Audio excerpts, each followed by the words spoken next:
Okay. So then let's go on to item number 8, which is the COVID staff update.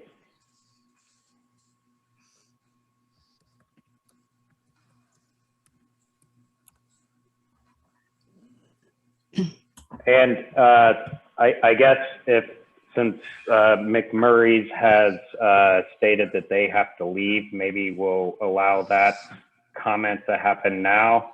But so McMurray's, if you could raise your hand again, we would like to get through the staff report here as well.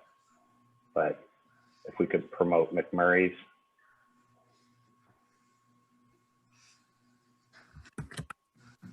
Go ahead. Well, I'll start off with pretty much, I'm sure everybody listening in here, other than you guys on this computer screen, probably have to go to work as well. My name is Chris Taylor. My wife and I own 1903 Tap House and Company. Previous owners of McMurray's for 10 years. Last night at the city council meeting, restaurant owners and our local community spoke about our concerns and needs. I suggest if you didn't watch the meeting, you do, and listen to it twice. My doors are open indoor dining as I have suffered enough over the last year. While cities all over our state have continued to allow businesses open during purple tier, you guys continue to shut us down. Well, that is stopping. Even right now, my doors open at 25% capacity. 22 people are allowed inside. 22 people. Let it be on your hands when you continue to throw $2,000 fines each day to an already struggling business. Let it be on your hands when we shut our doors for good. Let it be on your hands when hundreds of restaurant employees have no jobs. Let it be on your hands when us or owners or employees can't feed their family. Or on your hands when more empty buildings are on Main Street. Instead of ticketing us, why don't you work with us? Not once have any of you contacted me. I bet you have not contacted one restaurant asking how are they handling all the rules and restrictions. The only contact I have got was from Leslie Chapman telling me that if a complaint came in of a cook not wearing a mask. 4.5 months open, one complaint. She then told me that these violations jeopardize my $25,000 grant and me possibly paying it back. $25,000 is pennies compared to what I have lost. I took a second mortgage on my house and put myself debt $200,000 in a year. It's time you work with us and not against us. While you might work for the governor, I don't. I'm not going to lose everything that I have worked hard for. Thank you for the time, and I appreciate you letting me speak. Okay, thank you. Marilyn, are you going to start off with the update?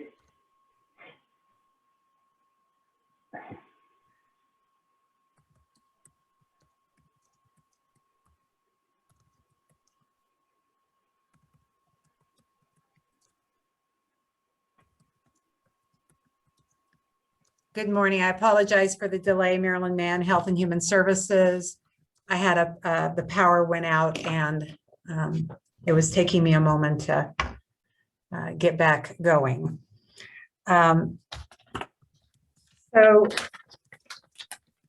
We've been reporting seeing some decline. We continue to see some decline in our numbers. Yesterday, we added 10 new cases from over the weekend, which is less than we did the prior Monday or even the Monday before that. Our decline continues to happen both in our positivity rates and our case rate, although we continue to trend in the purple based on the state's blueprint for a safer economy. We anticipate last week we were at 30 something cases per 100,000. We anticipate seeing a slight decline and being, close to 30 cases, perhaps even slightly lower than 30 cases per 100,000, which for Inyo County means about an average of about 5 cases per day. That is an equation that then is able to be used to base the numbers on actual numbers in Inyo County based on our population. It's also important to note that, as of last week and likely this week, when they post the case rate numbers, We are the highest, we do have the highest case rate in the state.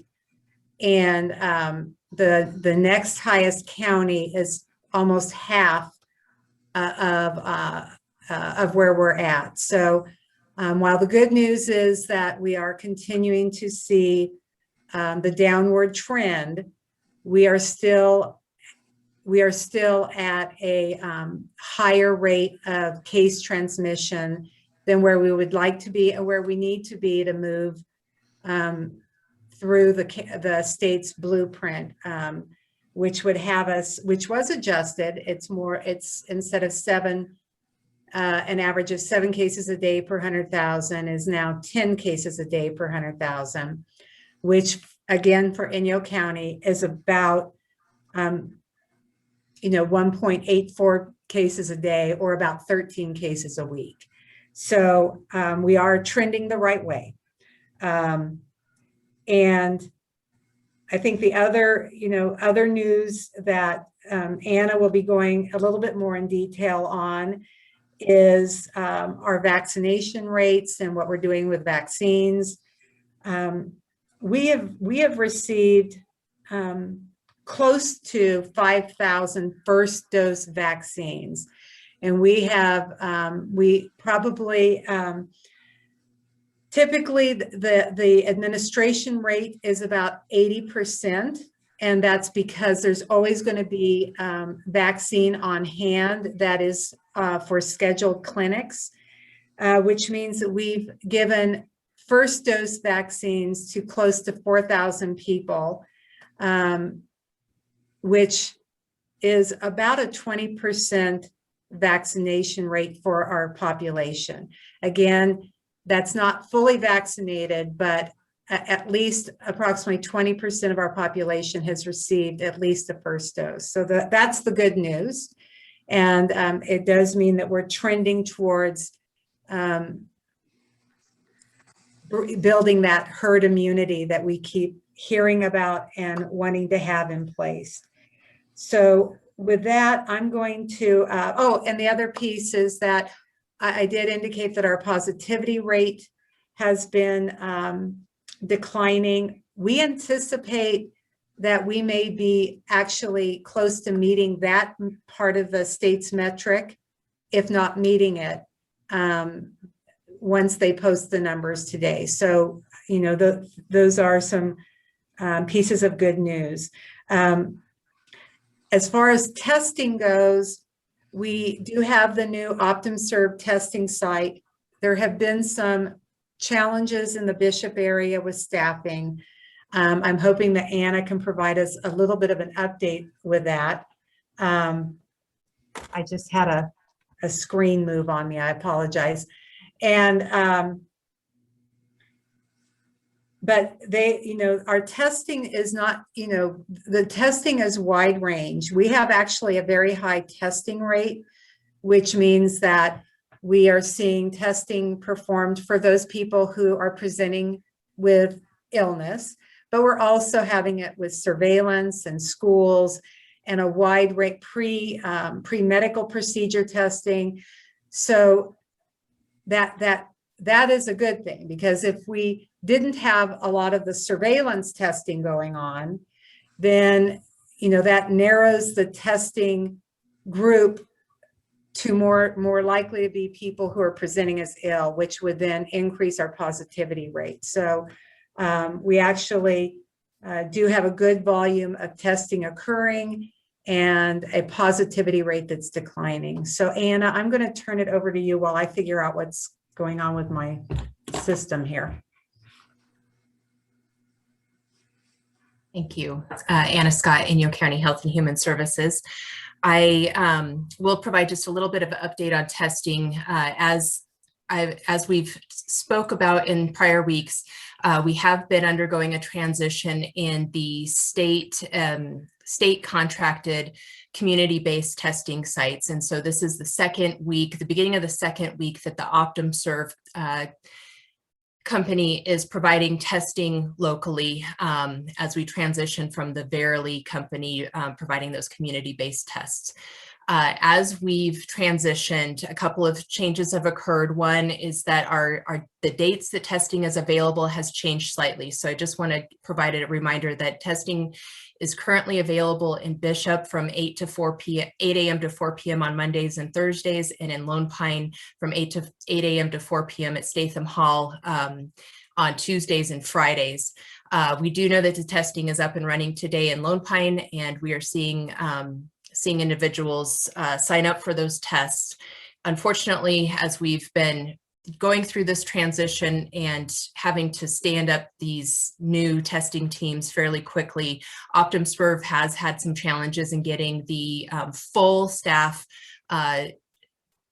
reporting in the Bishop area. And so they've been working very closely with their staffing team. Unfortunately, yesterday it meant closing down the testing site in Bishop and rescheduling some of those who had been scheduled for testing in Bishop yesterday. But we did see last week that testing was up and running in Lone Pine both days and Bishop on Thursday. So continuing to work through State Testing Task Force and OptumServe to improve their scheduling of the specifically healthcare provider staff so that we don't continue to see this at our Bishop testing sites. Fortunately, it hasn't had an enormous impact right now on the overall testing rates. We do still have quite a bit of surveillance testing happening through our school districts. We have testing happening through our other healthcare providers, in particular our rural health clinics in Northern Inyo Hospital and Southern Inyo Hospital, as well as Toyabe. So we still have testing available and are able to refer and reschedule as we continue to make these transitions on testing. Moving on to vaccine, a quick update on where we are at with our vaccine clinics. We're continuing to see steadily our base allocation, largely made up of Moderna, the Moderna brand of vaccine, going out to our provider network within Inyo County, and appointments being filled in that method throughout the week after week, which is really helping us provide vaccine to those who are currently eligible on an ongoing basis. We also have, after the initial mass vaccination clinic that we stood up in February on the 20th and 21st of February in Bishop, we will be doing second dose clinic this weekend at the Tri-County Fairgrounds for anyone who received their first dose at the fairgrounds last month. So this weekend we will be accommodating those second dose appointments and expect to at that point fully vaccinate about 1,018 people through that event. So we're very much working on getting that set up again, and staffed in partnership with Northern Inyo Hospital. Also have several volunteers from the community and other parts of county employment helping us to get that large clinic set up. Our next focus from a public health perspective as far as vaccine goes is to make sure we're getting out to some of our outlying communities especially as more of the Janssen vaccine becomes available. Again, this is the 1-dose vaccine that's much easier to transport because it's refrigerated. So we'll be looking to set up some additional more remote clinics, especially out in our southeastern part of the county, by early April, if not sooner. And so we're working through, as we're staffing up this large mass vaccination clinic, working on what dates we will be out in parts of the southeastern portion of our county to be able to have more readily available vaccine in some of our very outlying communities in Inyo. Anna, I just have a question. You mentioned Moderna vaccines I got a call from somebody that wanted to know, first of all, you're not mixing the vaccines, the Pfizer and the Moderna, right? So those people that had Pfizer 3 weeks ago or whatever and are scheduled to get their vaccine this coming weekend, will that be the same vaccine? That will be the Pfizer vaccine? Yes, and I so appreciate you bringing that up because it is very important. We are not regularly allocated Pfizer vaccine. So because we did that mass vaccination clinic with Pfizer vaccine, it's very important for anyone who received that first dose at the mass vaccination clinic at the fairgrounds to follow through with their second dose appointment this weekend because the Pfizer is not generally available. It's much easier if we happen to have, we really encourage people to meet their second dose appointment regardless of which they received, Pfizer or Moderna. With Moderna, because we have it a little bit more readily available through our different providers, we can be somewhat accommodating, though those doses are still matched. So if Southern Inyo Hospital gets a certain amount of Moderna vaccine, they're only going to get a certain amount of second dose. So we're trying to be as closely managing that as closely as possible, that if you got your first dose Moderna, you're going to the same place to get your second dose Moderna. And so in this case, and to your point, we absolutely have to make sure that the same type of vaccine is used in both cases. So I do want to give a reminder out to anyone who's received that first dose at the MassVax clinic. It was Pfizer, and we really need them to attend their second dose appointment this weekend to ensure they get fully vaccinated with that Pfizer vaccine. Thank you. Anna, there were a couple of questions that came in at the City Council meeting last night. Do you need any volunteers for the mass vaccination clinic? We, at this point, we have many of our volunteers who volunteered the first time have indicated their availability for this next mass vaccination clinic. I do have a volunteer coordinator who is helping people sign up through our volunteer system. And so we're happy to add more people into the volunteer system to have them in reserve. We don't necessarily need them for this weekend, but we really appreciate the volunteers in the community who've stepped up and continued to show it some interest. So I definitely would encourage volunteers to reach out. At this point, we're coordinating our volunteers for our vaccine clinics through Tim Villanueva, who is traditionally our mentor coordinator, and he is helping them get connected with our online registration system for volunteers. Okay, and how do people find that? Okay, so at this point, they can send an email to either our health officer at inyocounty.us or directly to Tim, our volunteer coordinator at this point, via our vaccine info at inyocounty.us to be able to get some information about registering. Okay. Great, thank you. And then the other question was sort of what percentage or how far are we through the current tier, and do we have an estimate on the vaccine tier? And do we have an estimate on when we're going to be moving into the people 18 to 65 with pre-existing conditions?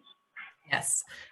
Right now, we're working really hard to circle back around and make sure anyone who's registered through the county system is aware that they need to, that if they haven't been contacted already, if they're in that 65 and older population, to reach out, because that means that something went wrong. Either we weren't able to contact them directly our first few tries, or we have an incorrect email address or phone number. So we've been working really hard to get information out again to anyone who's currently eligible, so we can make sure they get put into slots as soon as possible. So that's been another email went out yesterday through our registration list, just to make sure we haven't left any individuals in the current tier who's eligible without a vaccine appointment. We are moving along with the rest of the state next week.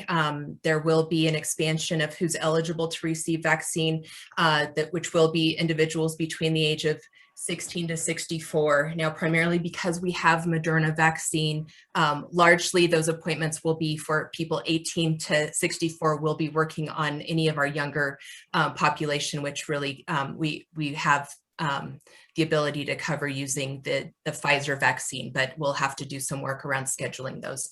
That will happen as of the 15th. Next Monday, we'll be moving into that population. We've been working with our vaccine network providers to be prepared for that and to be able to accommodate appointments for that group of individuals.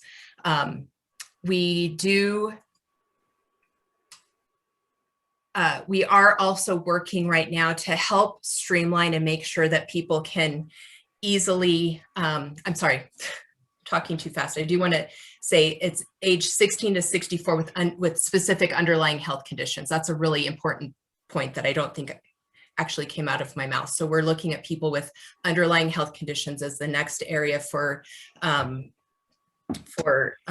vaccine eligibility. We're hoping as we move through those populations, we'll continue to open up wider and wider eligibility criteria over the next several weeks to make sure that everybody else who's waiting out there is interested in vaccine will be able to soon have access to vaccine and move into more of a general ability to make appointments for anyone and everyone in our community who wants that in hopefully even sooner than we had originally anticipated, late spring rather than early summer. So mid to late spring, I should say, because we're not quite to spring yet. Did I answer your question fully? Yes, you absolutely did. You did a great answer. Thank you.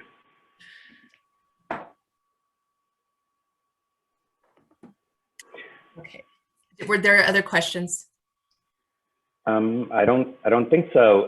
Marilyn, did you finish, or do you have more to add? I'm good. Oh, I Okay. am on mute. I am unmuted. Sorry.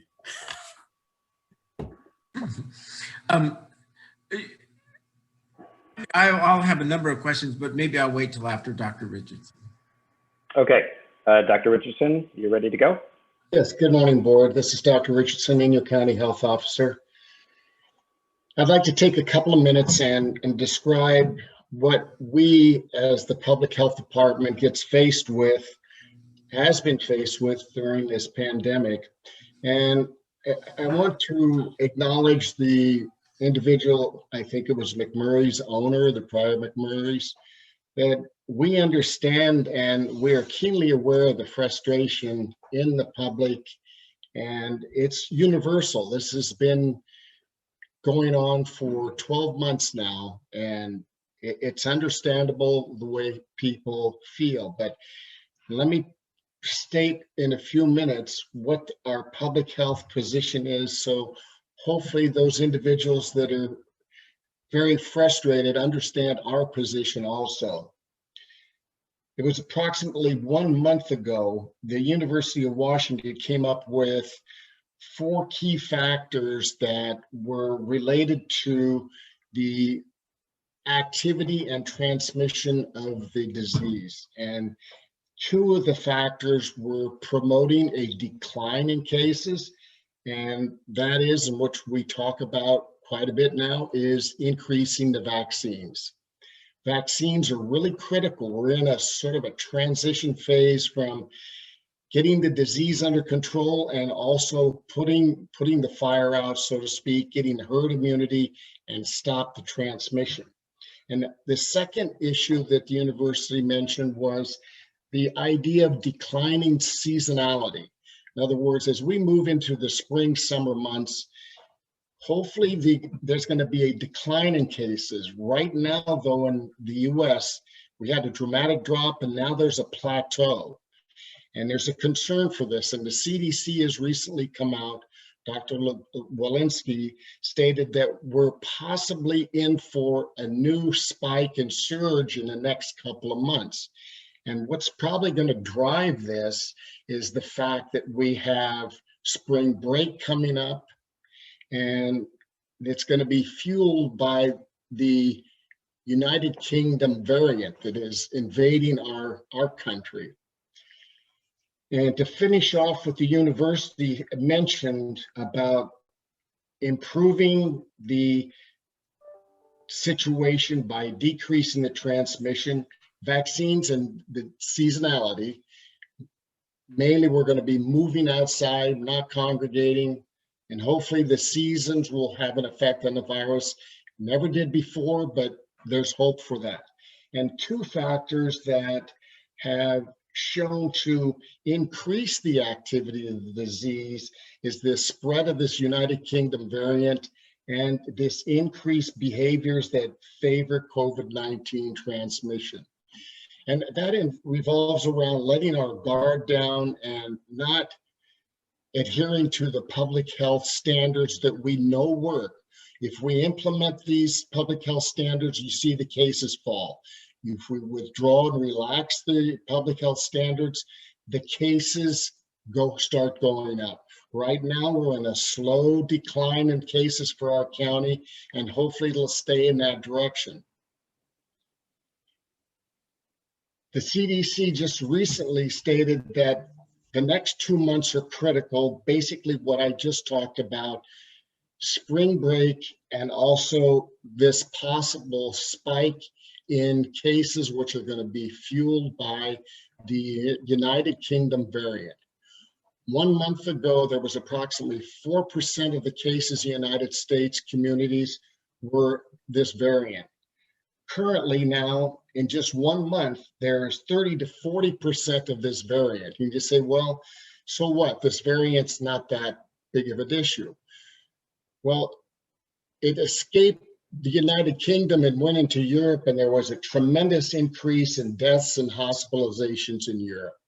It's a very, very difficult variant to control, has a high transmissibility rate. Even though the vaccines probably will cover it, we're still in the infancy of getting people vaccinated enough to prevent that variant from causing problems. So you can imagine the next couple of months, if in 1 week we went from 4% to 40% positivity of the variant in our country, it's going to be up there quite high. And that variant is going to be predominant in the US probably in the next month or two. So having stated all that, it's really important that we don't let our guard down yet. It's extremely important.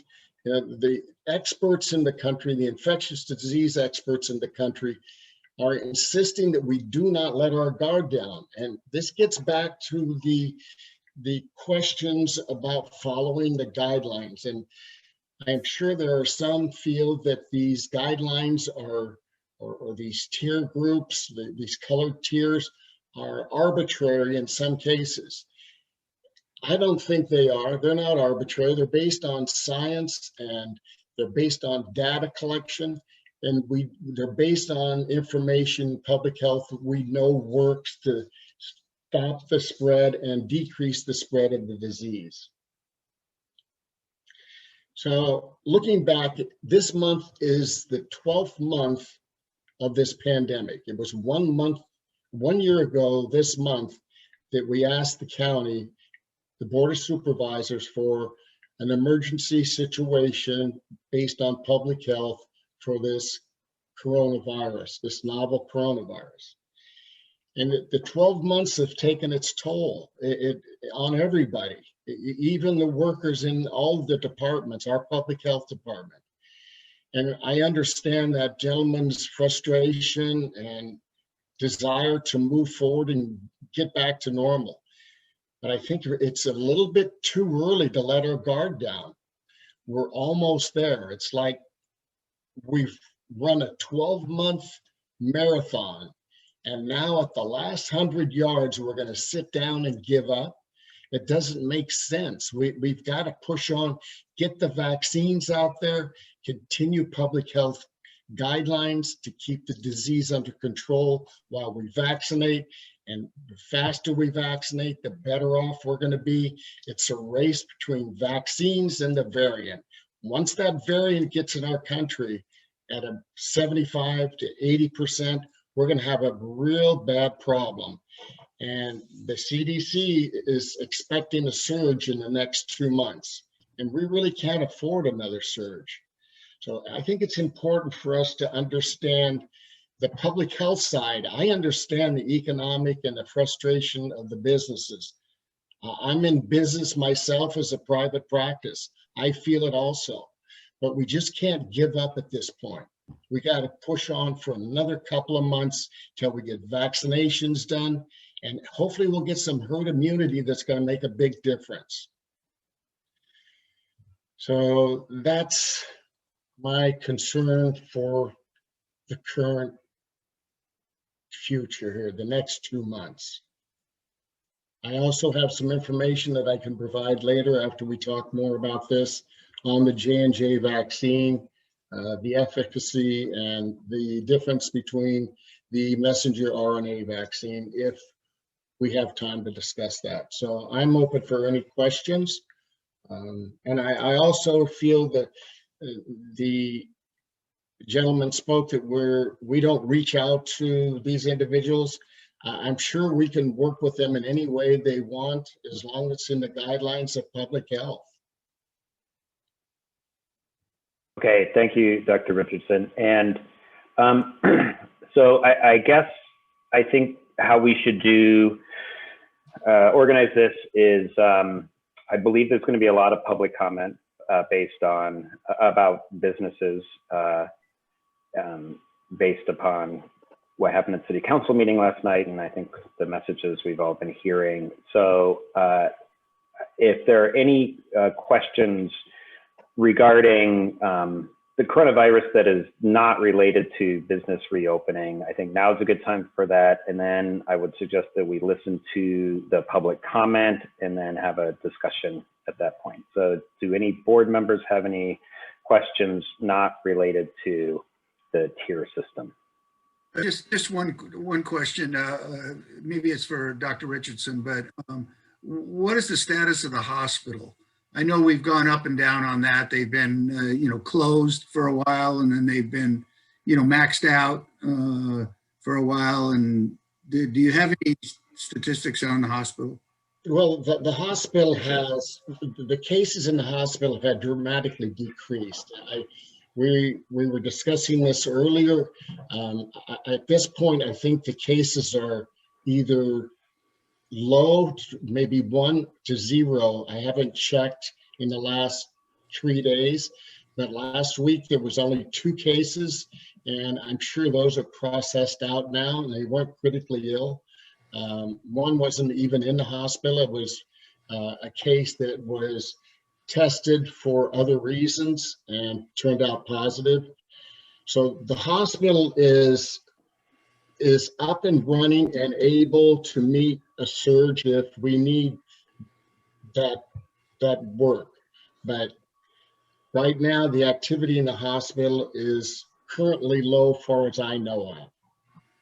For COVID. And one other question of Anna or Marilyn, and that is, what, in your estimation, what is the number of vaccinated people in our area? And again, this is an estimate that it's probably close to 4,000 people who have at least received a first dose. Those that are fully vaccinated with both first and second doses, I don't know if I can get a good answer for that for you, given that the tracking for that, there's not a good way to track that because it's done by provider. So we're still trying to figure out that piece. But right now, what I can tell you is that we've administered over 6,000 doses. So at least probably close to half of those who have received the first dose have also received a second dose. That's a estimate based on the number and information we have about what's been distributed to the various providers, which includes, of course, Valley Health, Northern Inyo Hospital, Vaughn's, Southern Inyo, and then, of course, the tribe has, through Toyabe, has their distribution also. So would it be a good estimate then that, assuming that everybody that took the first shot 3 weeks ago and gets the second shot, then there will be another 1,000 people that have completed the vaccination. So with that said, I mean, are we talking about 5,000 people potentially? Yes, by the end of this weekend, we should be much higher, at least another 1,000 people added, plus some of the other clinics that are happening at our throughout the community through the week will continue to chip away with several hundred additional doses administered through the week. Thank you. Okay, Supervisor Tothrow. You're on mute, sir. I'm no longer on mute. I learned how to push the button sometimes. Question for Dr. Richardson.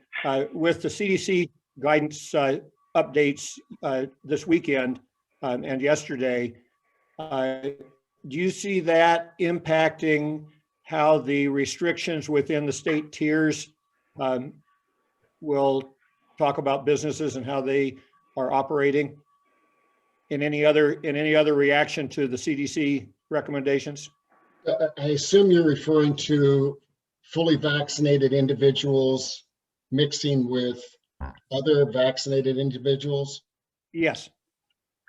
I'm not sure how that's going to affect some of their decision making. I think these are new guidelines that are sensible based on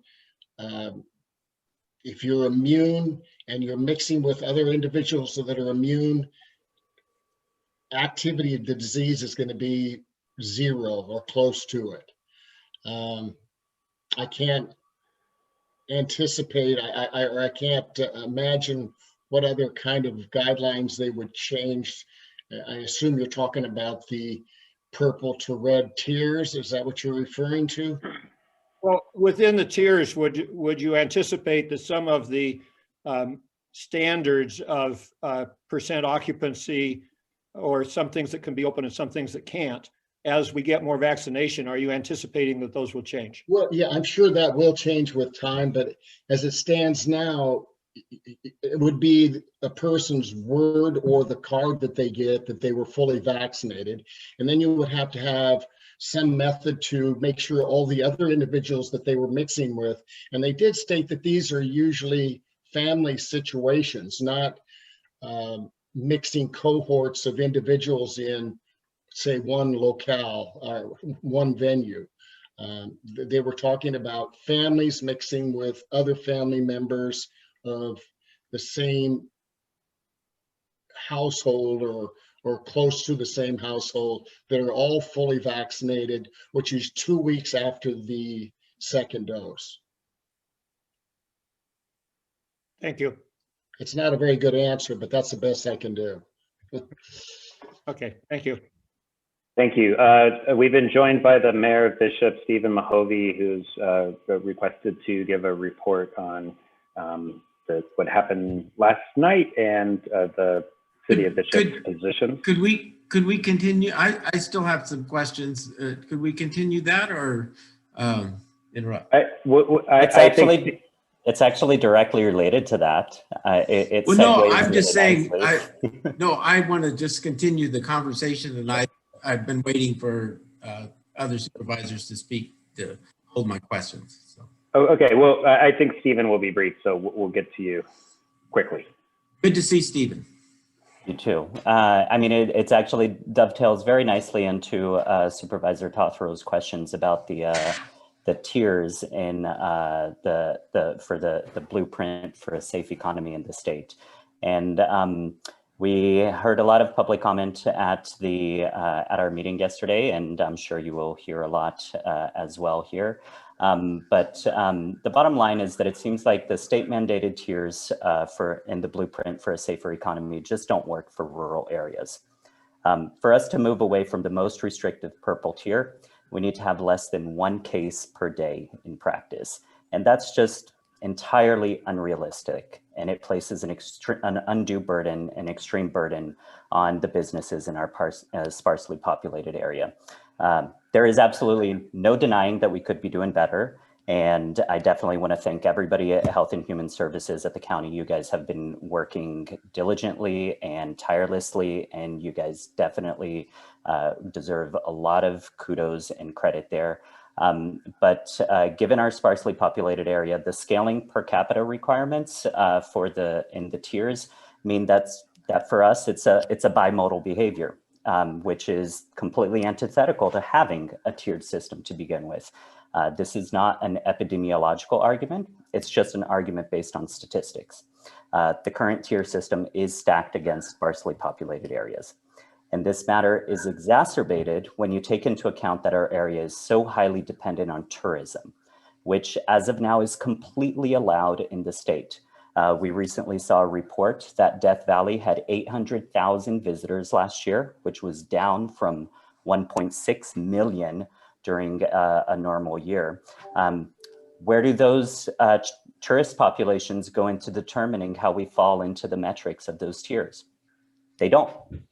And it's unrealistic to pretend that we're in a complete vacuum when determining that the number of people in our area at any given time is only our permanent population of 18,000. And that tiered system as it is does not take that into account. The reality is that we are a county that people want to visit, and they do. By a conservative estimate, we regularly have over 80,000 more individuals in the valley at any given time. And it's especially worse on busy weekends. So just in Bishop alone, assuming 85% occupancy at our hotels, which we have been meeting recently, that adds an extra 60,000 unique individuals per month that are coming through this area. And that's just for the Bishop area. And you can easily argue that that should be doubled for the county as a whole. No other county in the state has such a discrepancy between the permanent population and the population when tourists are accounted for. And so why don't we account for those when determining what widespread transmission in our county is? If we were to include any of those into our metrics, we would already be in red tier and would likely be moving to orange next week as our numbers go down. And for those reasons, it's for those reasons that we at the City of Bishop are engaging the state and asking them once again to reassess the blueprint for a safer economy for our region. Because as it is, it's more likely you could easily refer to it as a blueprint for a dead economy. And I really hope that the county will join us in this particular request. That's the report on the Bishop City Council meeting last night? That is, those were the direction that we gave to staff was to engage the state in revisiting and redefining what the tiered system are for rural counties that have such a sparse population. I'll just say I really appreciate hearing that, and it's encouraging to have you come on. We're 1 year into the pandemic. This is the first time we've actually heard from Bishop City Council and had them request to partner with us. We've been working our way through this pandemic. In some ways, I feel alone, and I am so glad to hear that now you want to engage with us, and I appreciate it. But it does seem, I agree with everything you said. I would have loved to have heard that months ago, to try and put us more into a unified position. But thanks for the report, Stephen. My pleasure. I mean, I think it of course works both ways. We have deferred to the counties since you guys do have the HHS department and are the acting agents on these matters.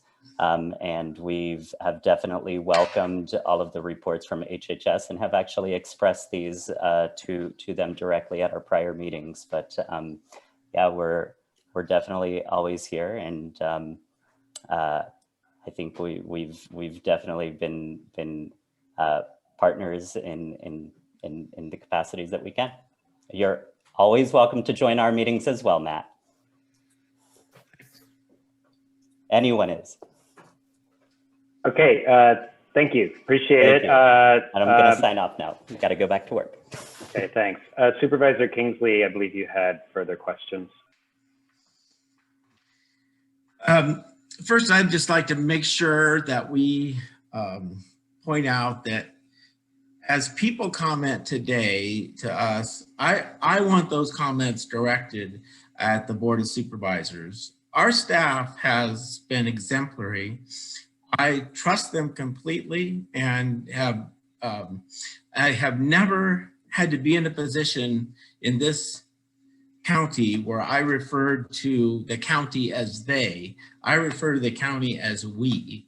And I feel, so as people comment today, I hope they understand that our staff and the Board of Supervisors are working in concert to address issues in the best way possible. I just want to make sure that that gets out. That talk to us. I've had people say, "Oh, your staff they're still getting paid," or they're, they don't care. That's just not true, and I feel really strongly about that. I'm impressed. We're going to vaccinate 1,018 people. I hope it comes to all 1,018 people. I hope it's not even 1,017 this weekend. And I think that's amazing that, again, we're going to pull that off. So thank you. Dr. Richardson, I have to tell you, I think that we have experienced a Zoom phenomenon. I didn't know who you were in real life. I only recognized you on a Zoom. And we did talk at the vaccination clinic a couple of weeks ago, and I'm hoping that we'll talk on Saturday if you're there, because I will be there. But I'll be there. Apparently we don't know each other unless we're on Zoom. So maybe I'll put a big name tag on so that we actually do know who know each other. Thank you for working, Marilyn, and addressing the Southeast County, working towards a plan there. I don't know if you did get contact with, if anybody called you from San Bernardino County. I talked with Congressman or Supervisor Cook's staff over the weekend, and they indicated that they have this mobile vaccine unit that they do have out working, and that in some cases it's pretty close to Inyo County, and they might be willing to share. Somehow help us if they can. So I'm hopeful that something will come of that. The one question I am trying to figure out, or one thing that I keep coming back to for us, and maybe we can't address this exactly, but is who is continuing to get and spread the COVID in our county? I mean, I feel more disconnected from that question than I did before. I mean, I guess originally I knew, how every bit of, how it got to, in some cases, how it got to Lone Pine and how it spread and, all of that. I get that we can't, go down to the nitty gritty and explain, who is actually getting, but it's confusing to me how we are still having the high numbers. And I guess I'm assuming it's family units that, one person gets it and then we have 10 or 15 cases out of, but I mean, in Lone Pine, people are masking. I don't even see people having gatherings that are, maybe there's some of that going on, but I just can't figure out how we continue to spread it. And I don't know if that's anything you can address or not. Well, I can speak to it somewhat. I've looked at this repetitively over the past several months, and I can give you just one example, and it may help. My family unit, which includes my father-in-law, who is a widower, has 2 grandchildren. And he's told me, and ever since the pandemic started, that he is going to do everything he has to do. He doesn't want to die on a ventilator and not be able to be with his loved ones. And he really did well until, I think it was early January, late December. And his 2 grandchildren tend to kind of come and go in the setting, his house setting, and he remained negative. Now, all of a sudden, all three of them turned positive, and nobody knows how that happened. Unfortunately, he did not suffer any significant symptoms, and neither did the two children. So the disease sneaks around very easily, and it's very hard when you question the individuals to find an index case so you could track it back to a source. There is family units and sectors in the community that are, in some cases, more active with the disease. And we've tried to just figure out and decide what was the factor that was driving our numbers, or at least keeping our numbers at a level different than the other counties in the state. And the only issue that keeps coming up in my mind is the fact that people let their guard down some way. And my extended family unit, my father-in-law, is a good example. I'm sure it wasn't him that let his guard down, but I think the two children did, and he allowed them to come in the house with some degree of confidence based on the fact that they were, quote, being safe and good somewhere. So it's the disease gets around easily, and I think the bottom line is people don't practice 100% of the public health guidelines to prevent the transmission. And I think our county, for some reason, is in that category where we're not really adhering to those guidelines. We know when we institute those guidelines, cases fall. We relax them, cases go up. It's just the way the disease works. You remember a period of time I think it was last April, May, we had 40 some odd days with no cases. And that was when people were being really, really strict about the disease. Once you start loosening up, that's when you see increased activity.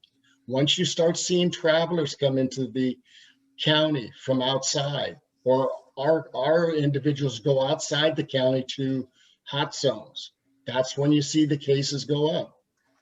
It's really not a mystery. It's just hard to pin down those index cases. It's hard for me to, and I get it that I only have a little, view I get is pretty limited, but it's hard to see the difference in behavior from then to now.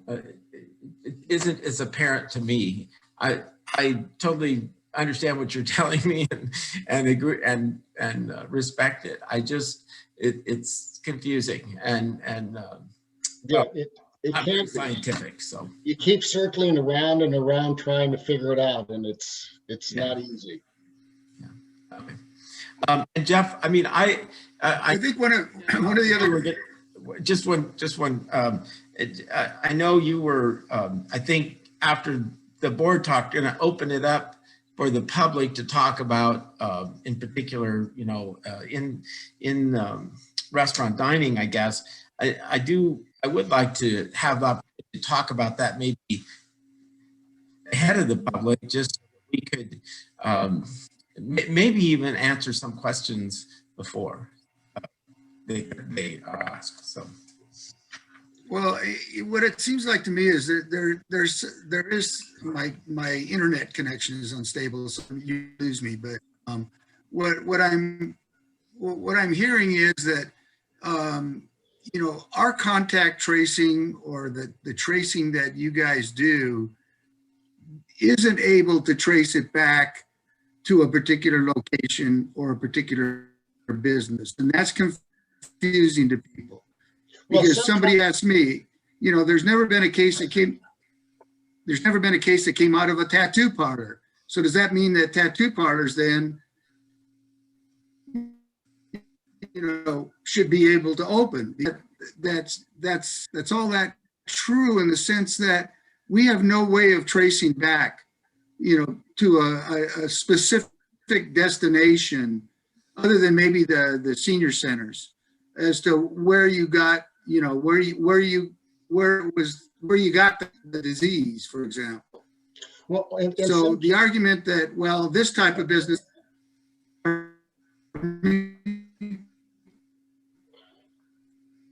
ahead.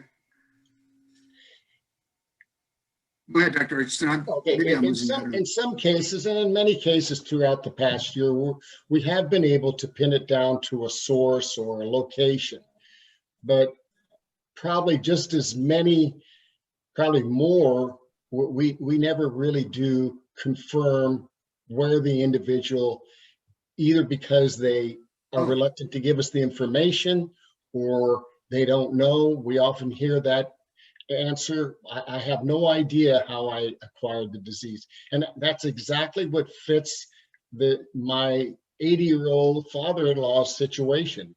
The two grandchildren have no idea, we're not around anybody that they're aware of. So it becomes a dead end. And if I could just add, you know, that the primary purpose of contact tracing is to identify other individuals who've had close contact for an extended period of time, so that they can be quarantined and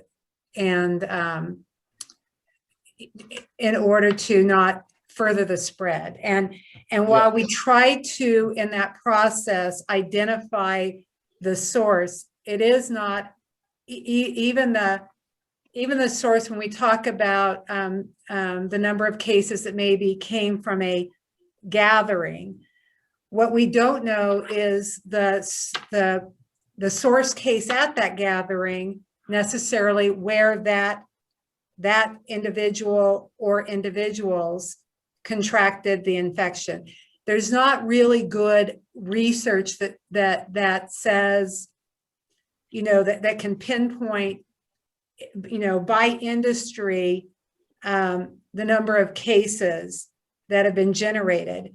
In part, and Dr. Richardson, you can correct me if I'm wrong, what complicates it is that mix of people who carry the disease without being symptomatic. Right. And so that is a complicating factor. What we do know about the disease and what research does tell us is that there are certain actions that place people at greater risk. It is an aerosolized transmission. It's from droplets. When we talk and we're talking to people, I don't like to think about it, but we are spewing droplets as we talk. And so when we don't have face coverings on mutually, both parties, where it helps to contain the droplets, when that's not happening, when there is close proximity and you're in an enclosed area with poor ventilation, those are all factors that science tells us increases risk. And so, you know, that's the hard part, is knowing those pieces and knowing, but not being able to say, you know, of our 1,344 cases, X number came from this source, X number came from that source. And that is that is a challenge. And Dr. Richardson, I don't know if you wanted to add anything. I apologize. I think I cut you off. No, I think you did a very good overview, and the highlights you gave were excellent. I couldn't have said it any better.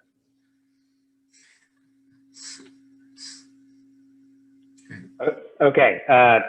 So if it's okay, Supervisor Kingsley, to go to the public, are you okay with that, or did you want? Well, I think Jen wants to talk, and also we have a letter that staff put together that I believe ought to get brought forward before we do go to the public also. Oh, okay. And so before we go to you, Jennifer, just to respond to what Mayor Mahovey said, it was a little disconcerting that he says, I hope the Inyo County joins the city of Bishop in this effort. Like, we have been engaged in this effort for a very long time. You know, I've been meeting with the rural working group with Dr. Gali and the state, advocating for relief for rural areas for months at this point in time.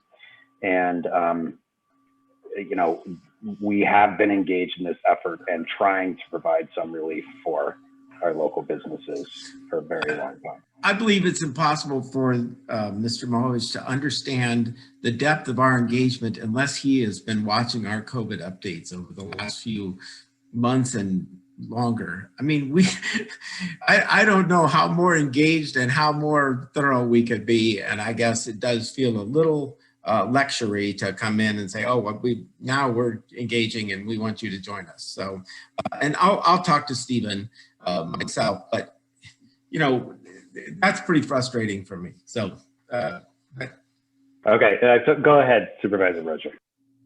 Thank you. I guess, I just want to echo what Matt said with regards to our staff. I hope that everyone directs their comments to the five of us.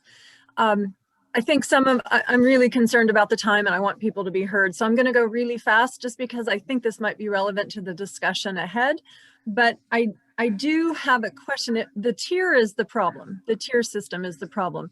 And so if case rates determine our tier and our case rates are determined by testing, the question I have is, you know, who is being tested? And do we have an idea of those demographics? For instance, you know, age and exposure risk and those kinds of things. And then correlating to that, how do those numbers, I think Dr. Richardson, you addressed Supervisor Pucci with regards to the status of the hospital, but I'm thinking of all medical facilities throughout the county. How do those case rate numbers affect the stability of our hospitals and our medical care? So those are kind of key things that I guess I want to get to, because I think it's going to lead to the discussion Supervisor Kingsley wants to have, perhaps before the public speaks. So anyway, just some thoughts on that, if you would. I would like to take a stab at answering those, and then certainly Dr. Richardson, if you have anything to add. First, on your question about testing, what we generally, Inyo County's rate of testing is just slightly above, we're in the top 50% as far as the volume of testing. So one important aspect, I think, is that we have enough testing to not dilute, to be able to dilute enough that some of this is not necessarily just symptomatic individuals going to get tested, which we would expect would drive up our case rates. The demographics, I do believe I can pull down. I don't have those prepared for you today, but I do believe for the most part, for most of our testing options, I should be able to get some of that information and be able to send it to you. And I don't have that available right now, and I apologize. But what I do know is that generally we have enough volume that we should be getting a pretty accurate actual positivity rate, and that we do have testing that's happening very regularly that's just surveillance testing and not particularly focused on people who are symptomatic, but also trying to just make sure that, especially for specific workforce members who are exposed on a regular basis, that they have access to be able to continually test to make sure that they're not being exposed or not being identified as asymptomatic. So I'm happy with where our testing is right now, and certainly want to make sure that we continue to have that baseline availability of testing for the community to be able to perform that surveillance. And then as far as hospital stability, as Dr. Richardson said, we've not seen a concerning number of inpatient hospitalizations. We did have a couple at Northern Inyo Hospital over the last week that remained fairly stable and were not considered serious or severe cases that were needing to be transferred out. Where we really get into trouble in general in our healthcare system is where we see massive increases like we saw in late December through January, statewide and nationwide, where our limitations from a healthcare perspective get pressed on regularly, just in that we only have so many beds in our hospitals and do need to rely on other resources and other places to be able to transfer out critical patients. And so when we see that all hospitals are impacted at a given point in time, that really, really puts an extra strain on our healthcare system. Where we're at right now, despite the case rate being higher in general compared to other counties, we've been on that downward trend. We have fewer hospitalizations at the moment, so we're feeling fairly stable from a healthcare perspective, not just within our inpatient hospital beds, but in general have been able to manage the current cases.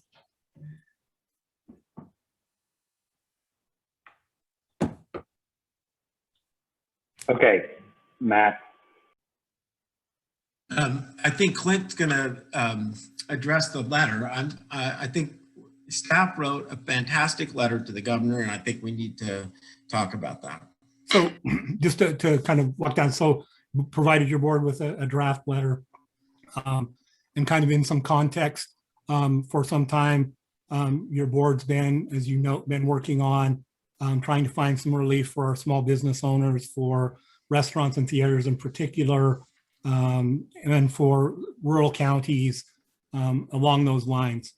And as your board, you know, you're charged with weighing a number of issues when you're setting policy.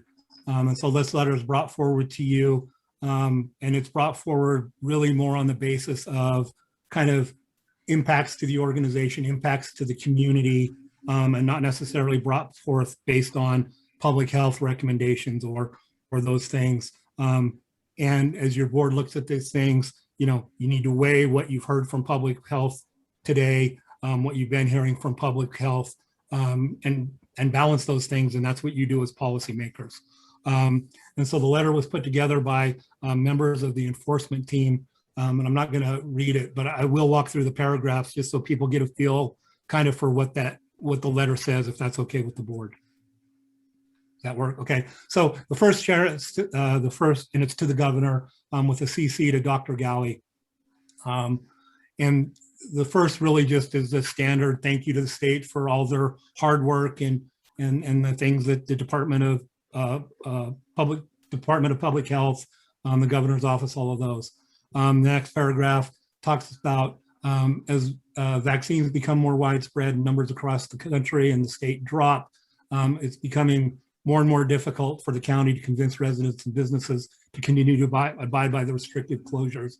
And that's amplified by allowing, you know, places, big businesses like Mammoth Mountain Ski Area, supermarkets and big box stores to continue to operate, while small businesses like restaurants and theaters can't. It also goes on to point out that Inyo County has been very diligent in enforcing the state's COVID-19 rules, as going so far as to issue temporary restraining order to a restaurant that refused to comply with those orders. But that as other counties go out of the purple tier into the red tier and release, that there's a concern that that the outright defiance of the state's enforcement will simply collapse because we won't have the resources. And honestly, I think that's probably what you're going to hear today. You know, and then it urges to take a look at the closures and restrictions to not put small businesses in a position where they have no choice but to either go out of business or defy the rules. And that really, you know, that has some consequences. And then it asks them to make some good faith modifications to the COVID restrictions so that the businesses can have some confidence that the state is hearing what they're having to say with regard to the impacts of it. The next paragraph talks about the recent modification changing from 7 cases per 1,000 to 10 cases per 1,000. Effectively does nothing for a county like Inyo County. It changes it from, you know, 1 case per day to 1.8 cases per day, which is a meaningless change. And that if there's going to be some changes, that they need to be more meaningful for smaller counties. You know, and I think particularly where that falls apart for smaller counties a little bit is, you know, clusters are much more impactful for small counties. You know, if you have a family of 5 that all ends up positive, you know, that's your case rate for a week. as opposed to a big county, one family getting sick doesn't make any difference. And then at the end, it summarizes that the board is requesting the state reconsider its ban on indoor dining and its closure of movie theaters for counties in the purple tier, and that the state loosen the metrics for small counties to move from purple tier to red tier. And so that was, like I say, that was put together. That's not necessarily based on public health statistics or those sorts of things. But, you know, as a board, you ask us to put something together that takes other things into consideration. And so that's provided for you guys as consideration. I have one comment. First of all, I'm in total agreement with the letter. I think that the letter was written in a manner that displays at least my feelings totally. But what I would like to do, as long as we're getting a letter to the governor and to Dr. Galley, I think it would be a good idea to, I made this comment before, but to add a request to allow people that have been vaccinated, that actually have vaccination cards. And in our case, it's going to be up to like 5,000 people really quick. Almost half of our local population, not quite, maybe a third of our local population, but also would apply to those people who have vaccination cards that come into this area, to allow them to allow the businesses that are now basically closed to indoor use, including like a theater, to be able to utilize that. I think Jeff called it a vaccination passport. And I'm really not talking about so that, you know, I could go to the theater if I wanted to, but I'm more talking about as a positive effect to the businesses, because it might be a method of moving into whatever tier you're in. I don't know, this prayer that we have of getting from purple to yellow or whatever we're going to, it would help those businesses which need all the help that they can get.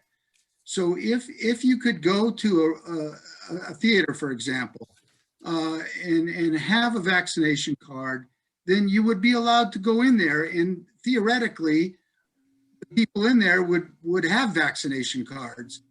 So the threat of spread might be a lot less, if any, and restaurants the same way. And again, it's not an overall answer, but these people need immediate help. You know, this talk about how long we get from one tier to the other is going to take time. And I just don't think that these small businesses have a whole bunch of time left. So that would help. I used this example before. I used it at the Super Bowl, where all the medical people or all the people that were vaccinated, you had to have a vaccination card to get into the Super Bowl. And there was a lot of people there, so, I think it is a concept that can work. Implementation might be a little difficult, but not really that difficult.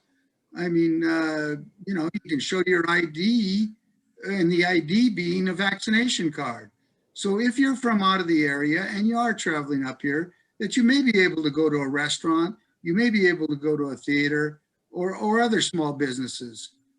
So anyway, I think it would be a good thing just to add that. I know that Jeff has made that proposition to Dr. Galley at one of the verbalized meetings for the rural caucus that were the rural communities that we have. But I think this letter would be perhaps more effective if in fact we added that and somehow we got that through the powers that be at the state. Could I address that real quick, Rick? I totally agree. I think that's a great idea. The problem I have is, this is my vaccination card. I can make as many of those as you want out of my copy machine and reproduce it with anybody's name on it. I just don't see how at this point the state is ready to have these vaccination cards that are actually how do you keep it legit? That's my question. and I don't have an answer for that, but I think it's a start. You know, you can have valid registration or cards, passports. You can get an invalid passport if you want, and you can. I know. Yeah, I know. I think there's some, you know, there's always a possibility that it won't work or that it will be abused, but I still think it's a positive step towards these small businesses that need help as quickly as we can get it. And it's not going to solve the problem. And there may be some cheating that goes on. I don't know that. But anyway, you know, that's just my suggestion. So I know there's a lot of discussion, but I really do feel that we should be respectful to the public's time, and there's people that have been waiting for quite some time to comment. So if it's okay with the rest of the board, that we go on to some public comment first. Well, the only thing I want to do is make sure that maybe there's a consensus, maybe there's not, but I would like that added to the letter that Clint has. And maybe there would be some other suggestions to add stuff to that letter. I don't know. So if I I would could, like a, so Supervisor Pruitt, just real quickly, I think the easy way to do that would just be to add something in there that says that we ask them to consider the vaccinated individuals. I'll work on the language, but to consider vaccinated individuals in the businesses when they make adjustments to the blueprint, so that they now include that in the blueprint that says that vaccinated individuals there's some sort of an inclusion of what they can and can't do included in blueprint changes. And I think that's nice and simple, and that is, you know, what we would really like them to do. Does that work? Works for me. yeah, kind of, except that I want to be specific. I mean, restaurants, theaters, you know, I don't know what other, I suppose you could add 50 businesses, but restaurants seem to be, and theaters seem to be one where that could actually work. I don't know if it'll work for everybody, because you can have the request from barbershops, you know, same concept. But I mean, your general concept is very good, Clint, and I think that would help. But I think we can throw in restaurants, in theaters. Anyway, yeah. Let's hear from people.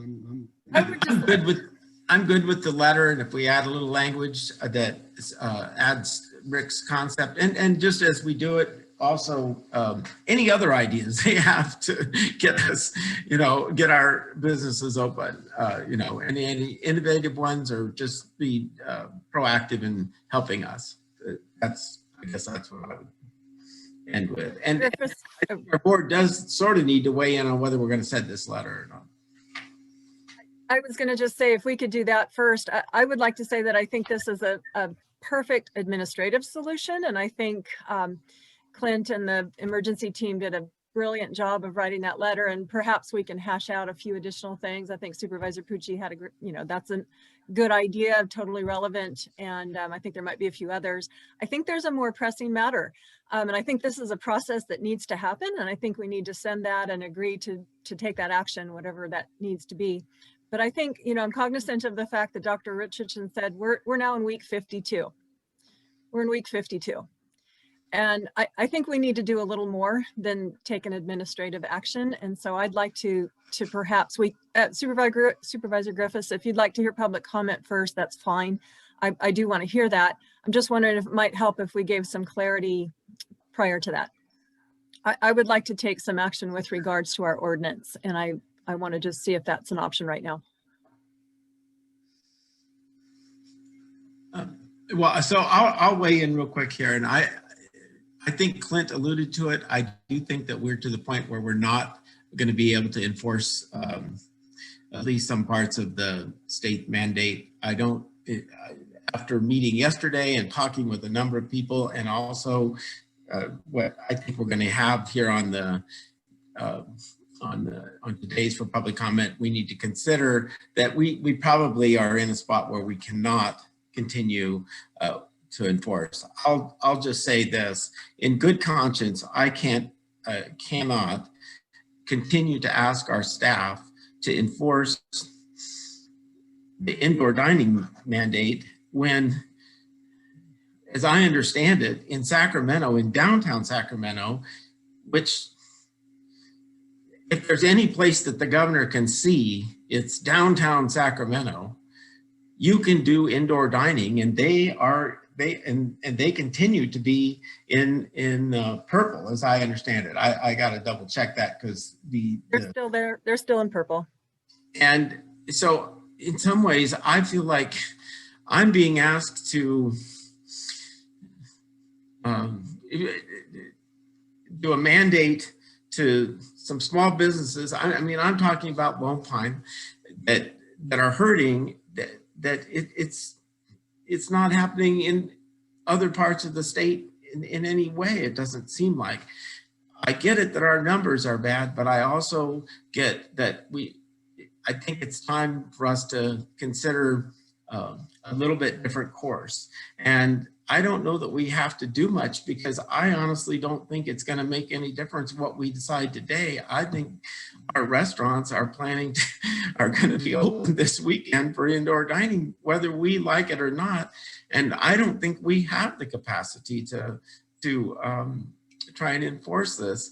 And Dr. Richardson, I want to make sure that as we talk about this, we recognize how important masking is, and that what I'm hoping is that our restaurants don't go crazy, that they decide to, what I wish they would do is they would regulate themselves to the red tier or something like that, so that they're doing, some indoor dining, but masking and not trying to go crazy on these, on other break all the rules. But so I don't know how to get there exactly, but I have to say that at this point, I get Jeff, and I'm sorry, and I do want to hear from the public, but I also think it's important that they hear from us what we're thinking about, and that they're already getting through to me. I mean, and to the McMurray guy who says we're not talking to our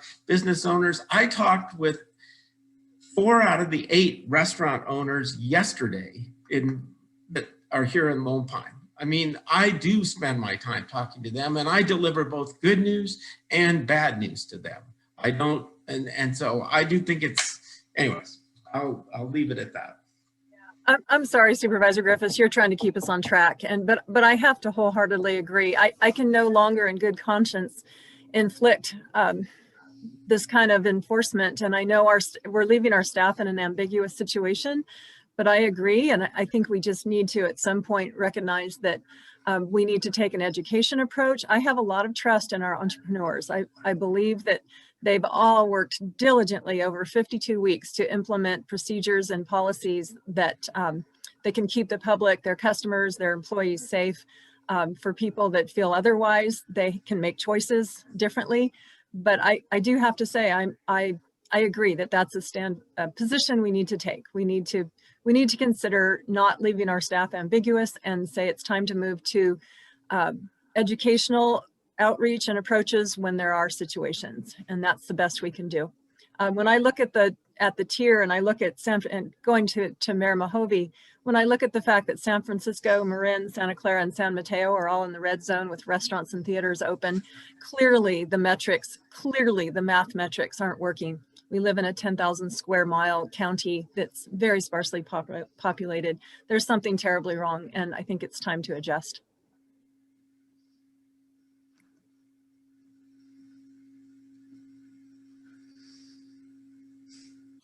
Let them talk.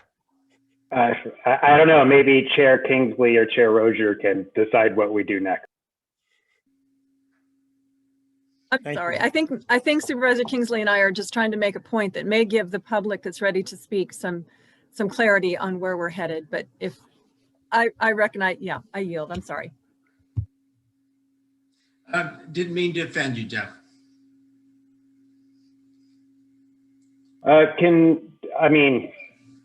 I mean, maybe we should have the discussion now because staff hasn't had a chance to respond to that. We haven't heard from the public. Your call. Go ahead, Marilyn. I just wanted your board to know that Dr. Richardson needs to leave this meeting to make the an appointment. And so if there was any last questions your board had for him, I just wanted to alert you to that.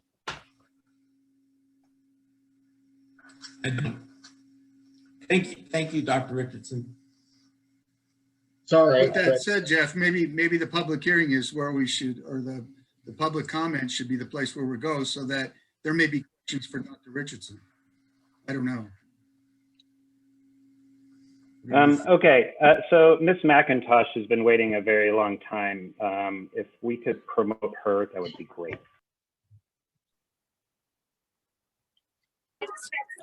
Hello, this is Lynette. I had to leave and I'm now at Whiskey Creek in the outside dining. Can you hear me? Yes. Okay, I had to leave because you took too long. Hour and a half waiting is a long time. We've been going over the same details that we've been going over for 52 weeks. You were talking about many things, and the one thing that you did say, a safer economy. Well, we have no economy. It will be dead. You're going to have budget deficits. We're not open. Nobody gets a paycheck but you guys. It's time for you to let the businesses and the people of Inyo County use their own common sense. We have been learning how to be safe for over a year. We know how to be safe. There are things in place that we have all learned. It's all been good. But there are other cities and counties in California who have reopened. Atwater and Coalinga in Merced County are letting their businesses open. It's time for us to open safely, support our business people who pay the taxes, who fund our county, fund our city. That's how our city and county employees get paid. And if they're not able to open their businesses and work, then we have no economy. It will be dead. And that's what we're supposed to address today. The facts that you've been discussing have been rehashed and rehashed and rehashed. And it's time to move on, not worrying about whether we have a vaccination card, because that's totally out of the question. What about people who don't take vaccinations? So we'll be excluded. Then you have to do that in bonds. People have been going to grocery stores. People need to make up their own mind. Let us use our own judgment, our own good sense, our own common sense, and let us all make our own decisions to work, to live, and to move freely in the county. And that's what I have to say. No more lockdowns. It's time to operate safely and let everyone use their own good judgment. Thank you very much for this time. And now I'm going to eat lunch at Whiskey Creek. Thank you for the comment. Can we go to David Blacker, please?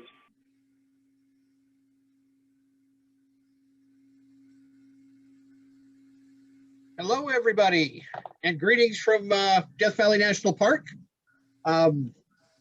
First, I would like to say I'd like to congratulate the Board of Supervisors on coming to the realization of what I have been calling now for a few weeks, COVID math, which is one sick person in one place does not equal one sick person everywhere.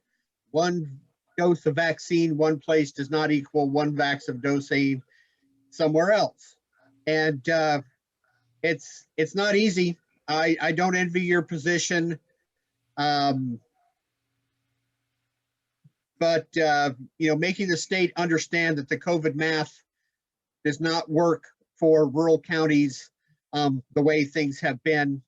According to the state website, they've received over 12 million doses. Alpine County is 1,200 people and it's still not fully vaccinated.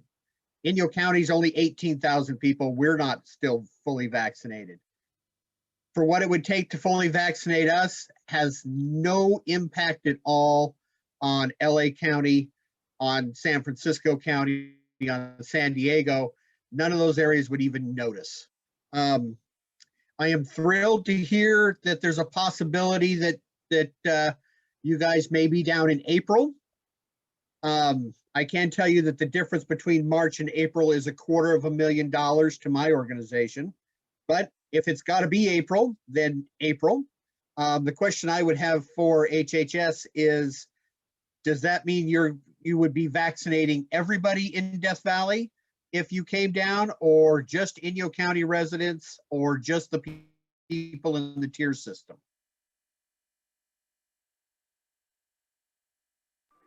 Okay, I think staff has written that down, and we'll either talk to you offline or answer that at the end of the public comment.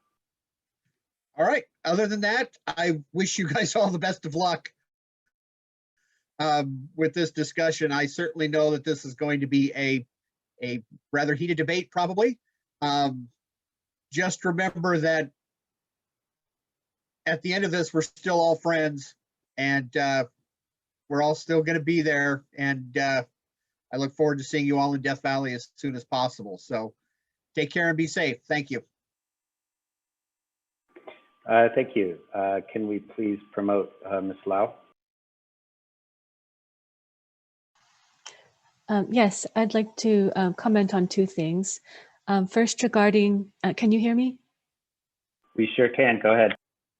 Regarding a vaccination passport, could individuals opt in and give a permission to share COVID-19 vaccination records with a Chamber of Commerce liaison with the health departments and hospital districts? Then people would just need to present their government issued ID, much like they would have to do if they were going to buy alcohol or cigarettes. And also, businesses have a right to refuse service, so people's rights aren't being violated if they're refused entry for being unvaccinated.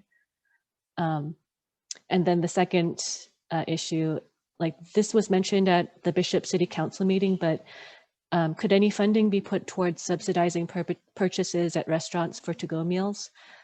It could be front-loaded, like giving restaurants money if they reduce their prices by a certain percentage for a certain amount of time, or backloaded, like reimburse restaurants for selling food at a reduced price for a certain amount of time, or giving receipts for that.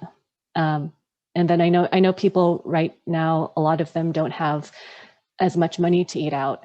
So, and then also to go with that, could the county website and social media platforms list the participating businesses? And that's all. Thank you. Okay, thank you for your comments and suggestions. May we go to Holly Mullinex, please? Can you hear me? We sure can. Go ahead. Great. First, thank you. This is Holly from the Bishop Twin Theater. I wanted to thank our mayor and the city council and all of you supervisors. I know that you are working for us. I know that, even though sometimes it just doesn't feel that way. So I do pray that the letters both you and the supervisors are writing and sending to the governors are read and heard and paid attention to. Again, it's hard to remain hopeful after 52 weeks. In listening to everything today, it really seems that we could be closed for another month or more. And listening to Dr. Richardson, it sounds like we may never open again. I know that he tries not to sound negative, but it was very negative. And I can't understand anything he says that justifies why we're not allowed to be open.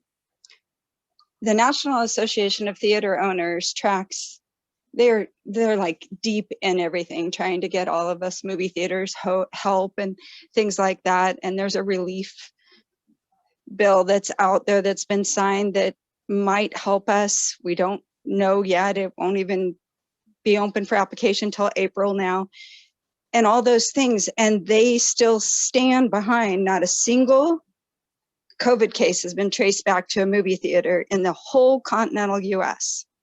And even though movie theaters are closed in California, we're one of the few states that they haven't been open for most of the year. You know, in Wyoming, they've been open the whole time. And, you know, there's a lot of states in South Dakota, they've been open the whole time. So there's a lot of places for that data. And my biggest question is since closing restaurants, bars, bowling alleys, and movie theaters, we're still in purple.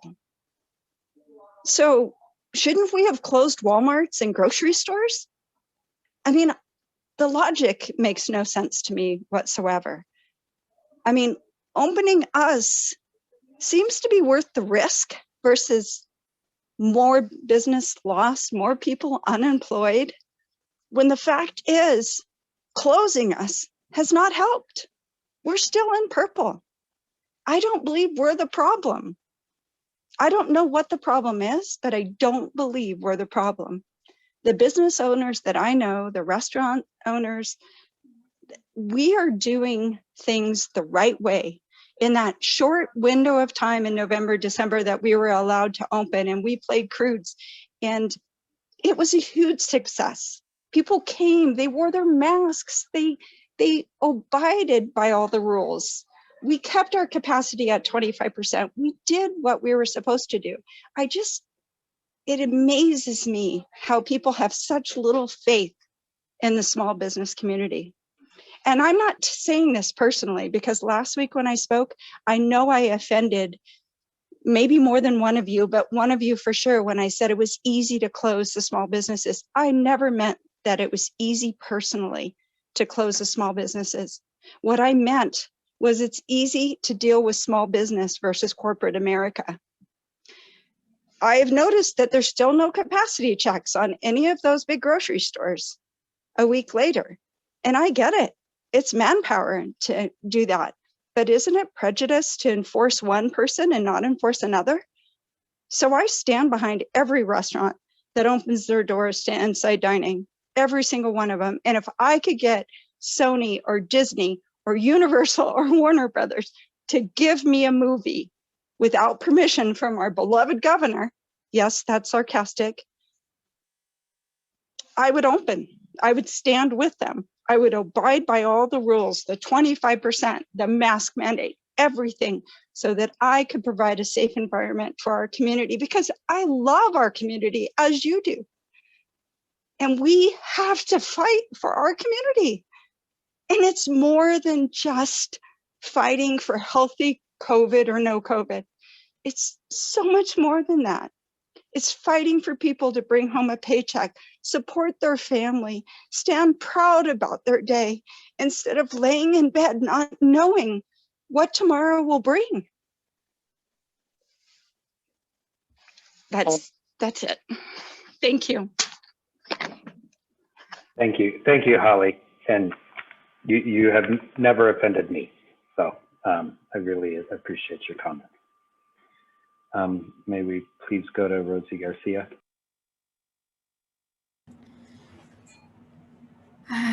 Good morning, everyone. Thank you for the time.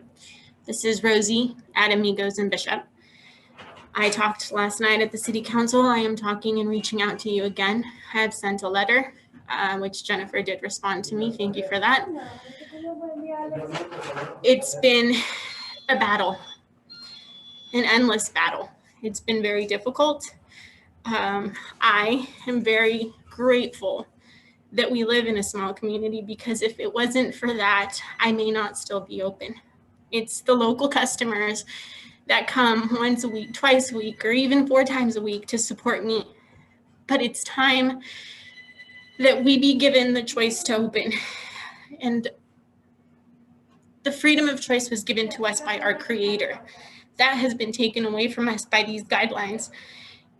And I don't know, but I grew up where actions speak louder than words. And sometimes lately it's hard to believe the words that we're told when people who are telling us to follow these rules are not following the rules themselves. And they're out and about and doing and continuing their life. We can't continue our life because we are not able to run business as usual.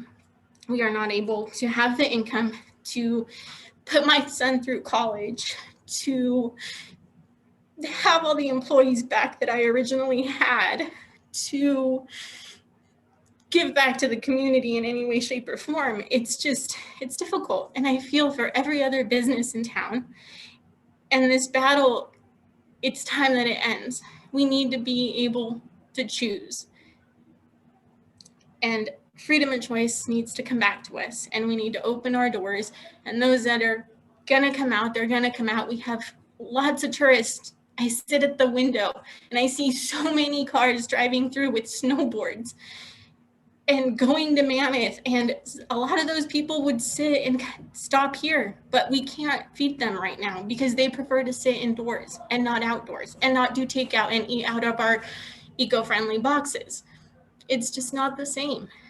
So we need you guys to please help us at this point. We've done all we can and followed the guidelines for almost a year, but it's time. We need to open up for us and for everybody else in the community and for those tourists that come through. I really want to tell you that it's time that we are able to thrive and not just survive. We can't. It's taking the life out of me. It's hurting my family. It's stressing. It's stressful. And you guys, I don't know. I appreciate what you're doing. I appreciate this open meeting, but it's time. Holly, Dustin, Chris, we're people, we have families, we have friends, and we need to work. We don't want anything other than to be allowed to do our job. So please let us do our job. That's all I have to say. Thank you for your time. Thank you, Rosie. Maybe we go to Neil Gordon, please, next. Yes, good morning. I want to shop and eat in Inyo County. And however, lately I've had to take some of my business down to Ridgecrest, where I'm okay to not wear a mask, as it should be. You have no right to govern health issues of anybody in this county whatsoever. Local businesses are spending huge amounts of money trying to adjust to the ever-changing requirements set forth by the local governments. The outdoor dining, the takeout only, the 25% capacity. These people can't even survive unless they've got 50% or more of their business. They can't even pay their employees. Businesses are leaving left and right. I've lived in this end of the county for more than 40 years. I have never seen anything like this.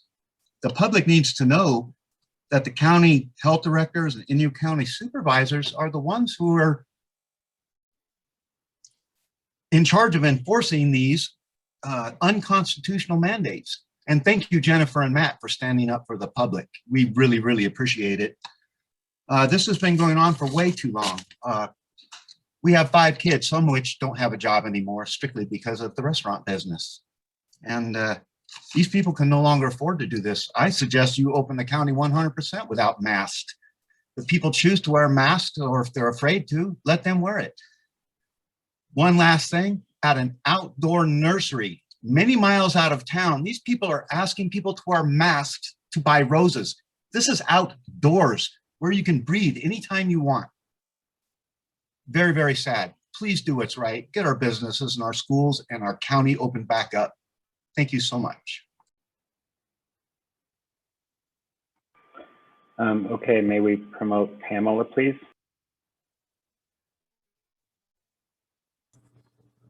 Hi, good afternoon, or good morning, I guess still. This is Severia Erickson with Alabama Hills Cafe and Bakery in Long Pine. I just have a couple questions for Dr. Richardson and Emily, or Marilyn, I'm sorry, Marilyn, pardon me.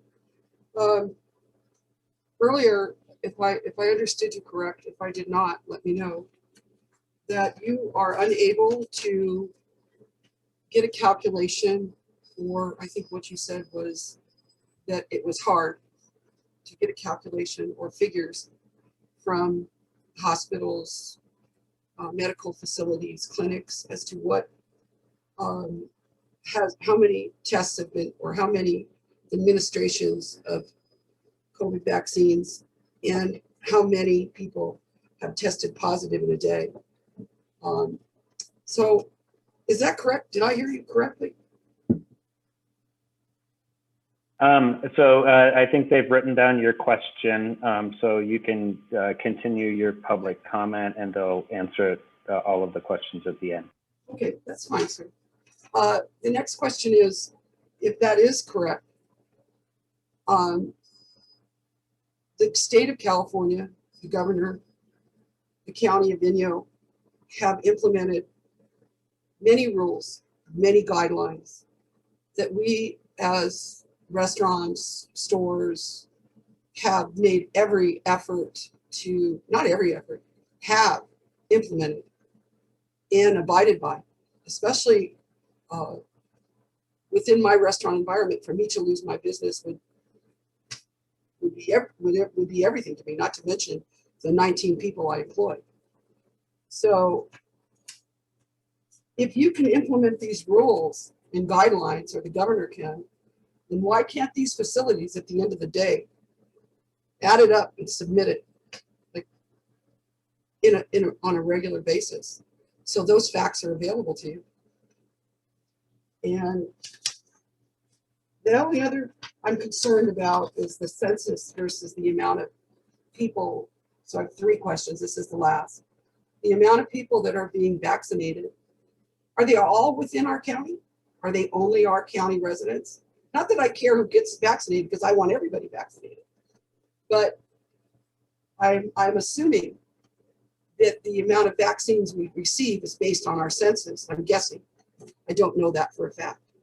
So how many are these vaccinations being given to just our local people, and are they only people that are residents of Inyo County? That's all. Okay, I think that is our last public comment. Mr. Chair, I do have a letter that was submitted. Okay, why don't you read that letter, and then there are some other hands popping up. So go ahead and read the letter. Good morning. My name is Shale Ann Clough. My husband and I own Cardinal Village Resort west of Bishop. I've been listening to your meetings for several months now, and I appreciate your multifaceted job and the time you are putting in on COVID-19 study and now vaccines. You are doing a fabulous job of listening to the state and following their mandates, but what we need now is for you to do a fabulous job of listening to your local businesses and leading our economy back to health. Many people are scared to death of COVID-19. Those that are staying close to home and avoiding outside contact. Some people are essential and are going to work as always, but with precautions. Still, others are not scared, but are unable to work because they and/or their employers are not deemed essential. And then there are the business owners, the ones that make our county a coveted place to live.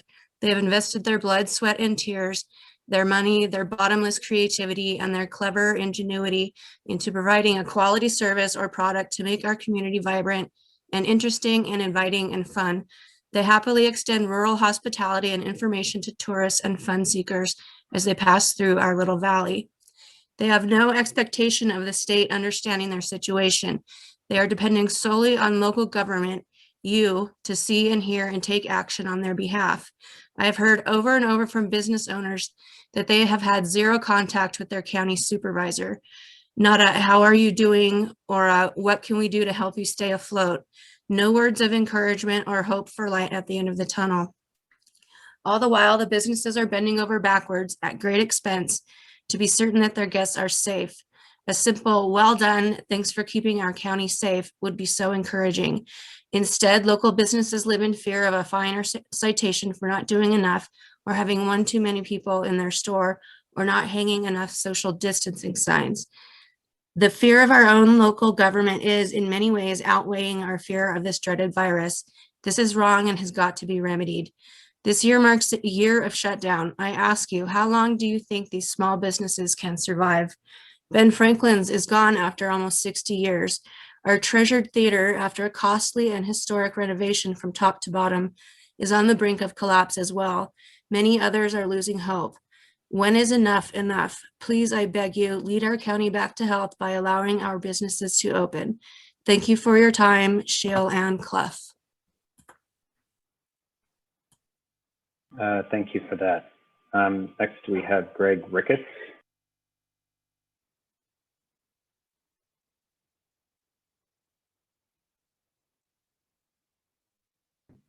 Okay, there we are. I am Greg Ricketts, pastor in Lone Pine, and I also own a business in Ridgecrest. And there's something that it's not just the business owners that need to open and do business because they've been closed for so long. What businesses are going through is and especially these restaurants, they hire several people and they become family. And just like all of us feel the need and the desire and this passion to protect our families, they have a much bigger family they're not to do anything for. I will share that even though Kern County is under the same guidelines that we are in the purple tier, they are not responding to telephone calls of restaurants being open. And there are people from this county going to Ridgecrest just so they can walk inside a restaurant and eat. The restaurants are maintaining their safety protocols, but they're allowed to help prevent the closing of their business and the bankruptcy of their staff and the feeding of the babies and the making the house payments, the electric bills. I mean, you know, and all these people, these bills don't stop. And no matter what kind of stimulus comes through, these payments don't come just once or twice a year. They're continual. So it becomes really, really a difficult thing. And one thing that I do want to mention, one reason the fear is so high, and one of the previous speakers spoke to that, was it seems like, and people use the term goalposts, keep moving. I remember 14 days to flatten the curve. And I'm sure you do as well. But it seems every time something good happens, things change. And now today we hear about this new variant, which could be a game changer. You have got to believe that statement right there puts the fear and the unrest in these restaurants, thinking there may never be an end to this. And so I just want to, on the compassionate side and the understanding, as well as the economy, and you folks know well more than I do about all of this. But being a pastor, I see this pain, and I deal with these people, and I support Lone Pine and the restaurants and speak to them and this kind of thing. And it's just I do know that they have all received training. They all know how to protect their customers. They've been doing it since the day they opened their doors and received a health license to be able to conduct business. Everybody knows how to protect themselves and the public. And as another speaker alluded to, I think that they need the opportunity and the trust to be able to do that, to be able to protect themselves, to be able to protect the public. Nobody wants to see anybody get sick because of what we do. But it would be wonderful just to have them open. I can't even imagine Inyo County losing a third of its businesses. And it's not just the businesses, it'll be the homes and the property and everything else and the market share. So with that, I don't know how you would do it. If you would just kind of maybe stop answering the telephone when somebody calls to complain and just allow these people to be able to feed their families. I thank you for your time. Thank you. May we go to Deborah Morales, please?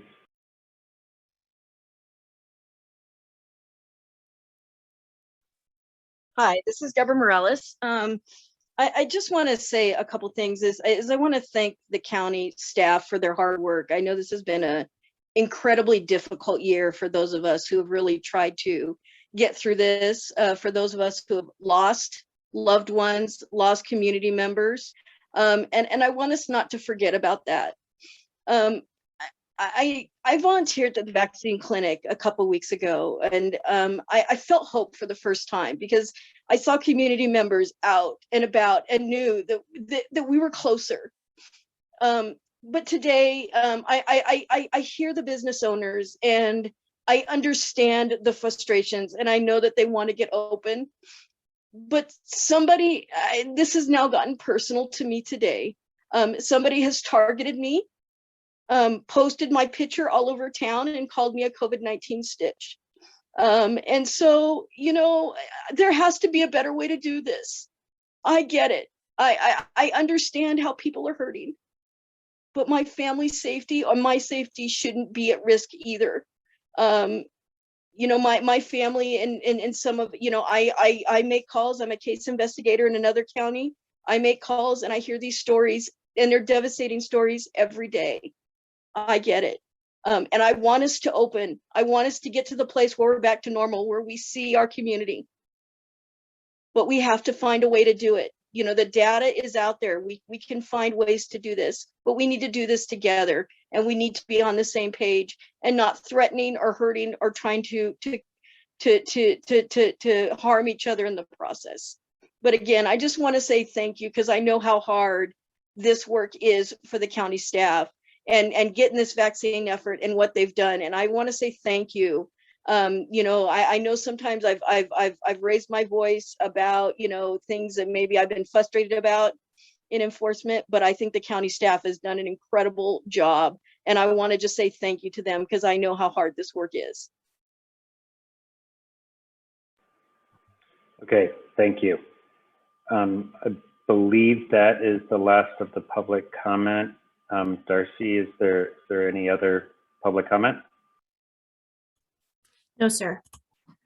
Oh, yeah, hold on, sorry. No, false alarm.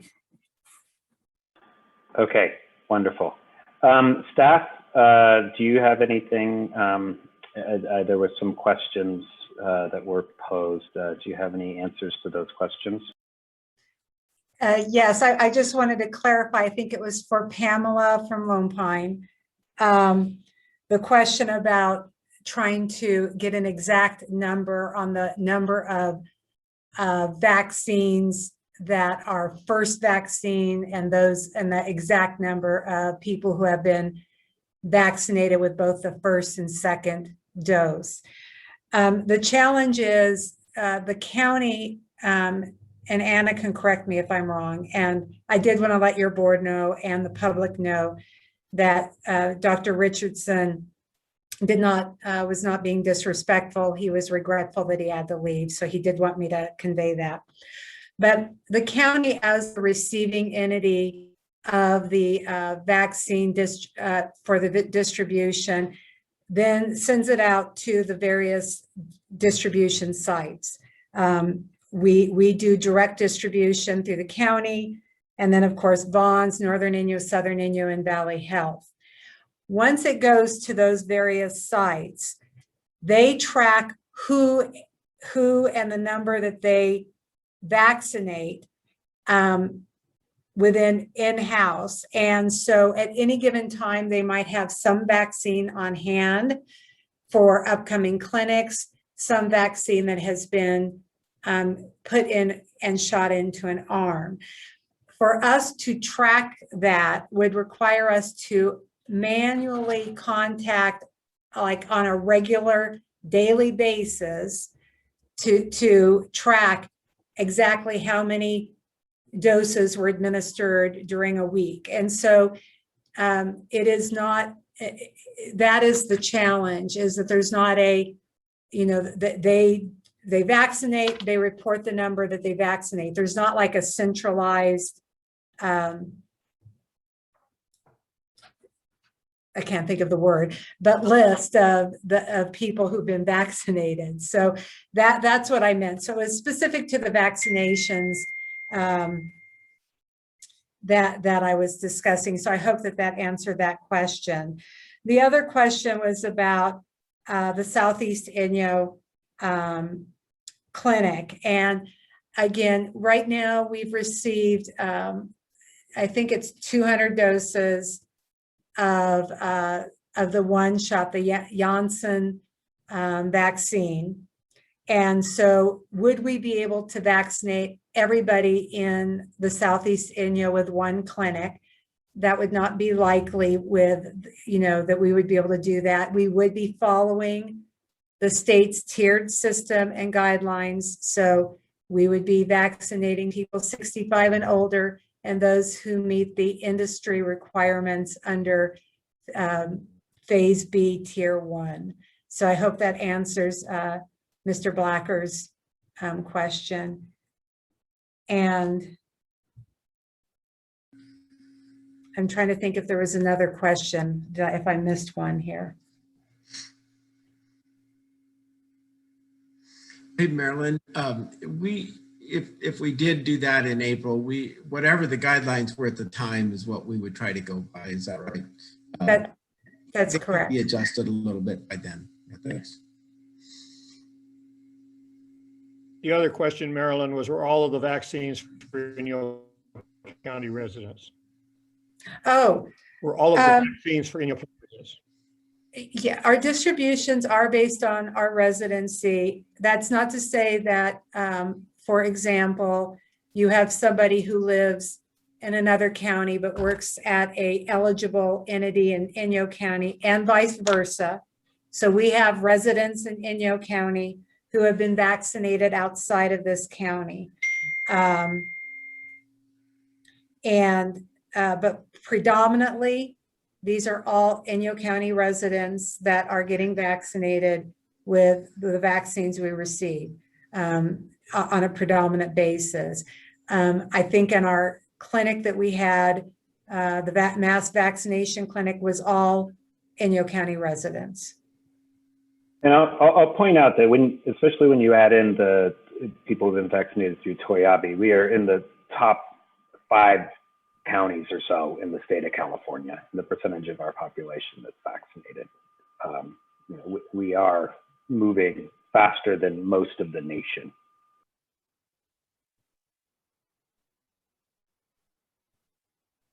Okay, that was all of the questions. So some time management issues. I know that we have a 12 o'clock timed item, which I'm going to apologize to the folks who have come to participate in that.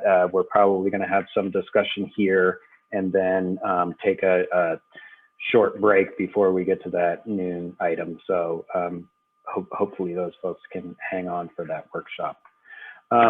So I will open it up to board discussion, and I guess I will start off in saying that I think the letter is excellent. I think putting in Supervisor Pucci's suggestion about the vaccines is a good idea. Logistically, I don't know exactly how it works, and I have no idea if the state would be interested at all in that, but it can't hurt to put it in the letter. So I agree that that's a good idea. I'll tell you what I fear is we heard from some public comment that said there should be 0 public health measures, no masks, anything like that. And so that is my fear of if we get to a point where enforcement is completely overwhelmed, that we get to a place of no enforcement. And that's one of my pleas to the folks in the state has been, you at least need to get us to the red tier, because we're going to lose all compliance and all safety measures unless we have some pressure relief and some ability for businesses to keep going and do what they love to do and serve our community.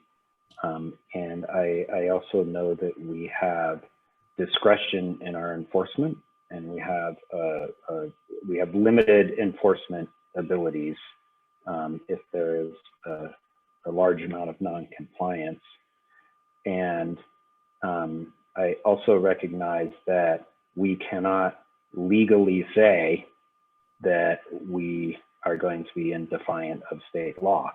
And I don't believe other counties, or most other counties, or a lot of other counties, I don't think Kern County has said that they are openly defiant. However, given that we have a limited amount of enforcement capabilities, it would be my suggestion that we really focus on what is the most danger to public health. And in my, non-scientific, I'm not day-to-day in the trenches like our staff has been for all of this time, but it seems like things that were in violation beyond the red tier would be the highest priority.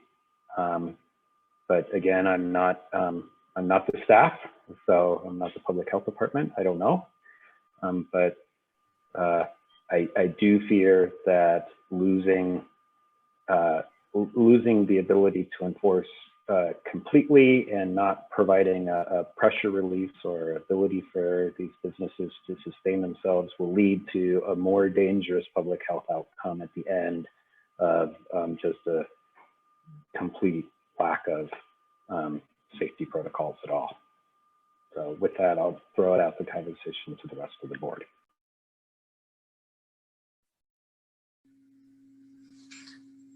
I'll go first. Obviously, our job is to make balanced decisions with everything, and this is one of those very hard ones. The businesses are very important. The people in those businesses are very important. So is public health, and somewhere we need to balance that. When I was reading the CDC guidance this weekend, it started with those places who had, and it was guidance on indoor dining. And it started with those places who had relaxed their requirements and had indoor dining. The death rate went up 2 to 3% in the last 60 to 90 days. So I don't know how many employees there are in the restaurant industry in Inyo County. I would guess that in Bishop, there are certainly more than 100. And if 2 to 3% is what we are sacrificing, the question that I would have for those people who want to open up and not recognize that you can't eat without with a mask on, and you're going to be there for more than 15 minutes, and you're indoors.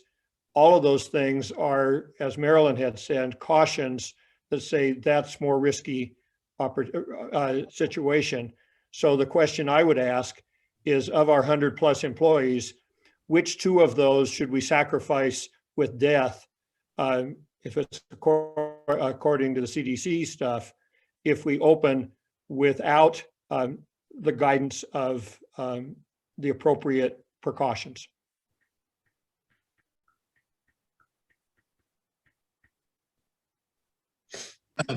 I'll weigh in, and I'll say that, Jeff, I think you spoke exactly as I feel in regards to how we ought to continue to operate. I don't think I have to say much more than that. I don't think that we have capacity to go. I mean, I think we're going to get overrun here, and the smartest thing for us to do is figure out where we're going to draw the line if we can, and that's the and I believe the red tier would be acceptable to me, and hopefully we could be able to do that. So I'm in support of how you described it. And also, let me add that I'm in support of the letter. Would like to have the addition that Rick had suggested with that, and I'm personally not in favor of anarchy. I also had promised we all got petitions last night from Kathy Hall in Lone Pine, and I wanted to make sure, she wanted to make sure that I mentioned that that they were sent and that they're still collecting signatures, just to demonstrate support here in Lone Pine for the restaurant owners. And I think it's important. I think there was 3 different pages there, and it basically is asking that the restaurant be able to open, but as I think as we described here, with still the safety precautions in place. Well, I totally agree with what Jeff has said, what Jen has said, and what Matt has said specifically, I think it would be extremely dangerous for us to make a public statement that we've just decided not to follow the state guidelines. I think it would be very dangerous for a lot of reasons. It would be dangerous for our businesses. It would be dangerous for the county itself. It would be dangerous from a medical standpoint. However, I also agree with the fact that, maybe we can do more education. I know most of the businesses have actually complied with the education that they've gotten, both from the state. For example, Holly has some excellent references from the State Theater Association, or whatever it's called.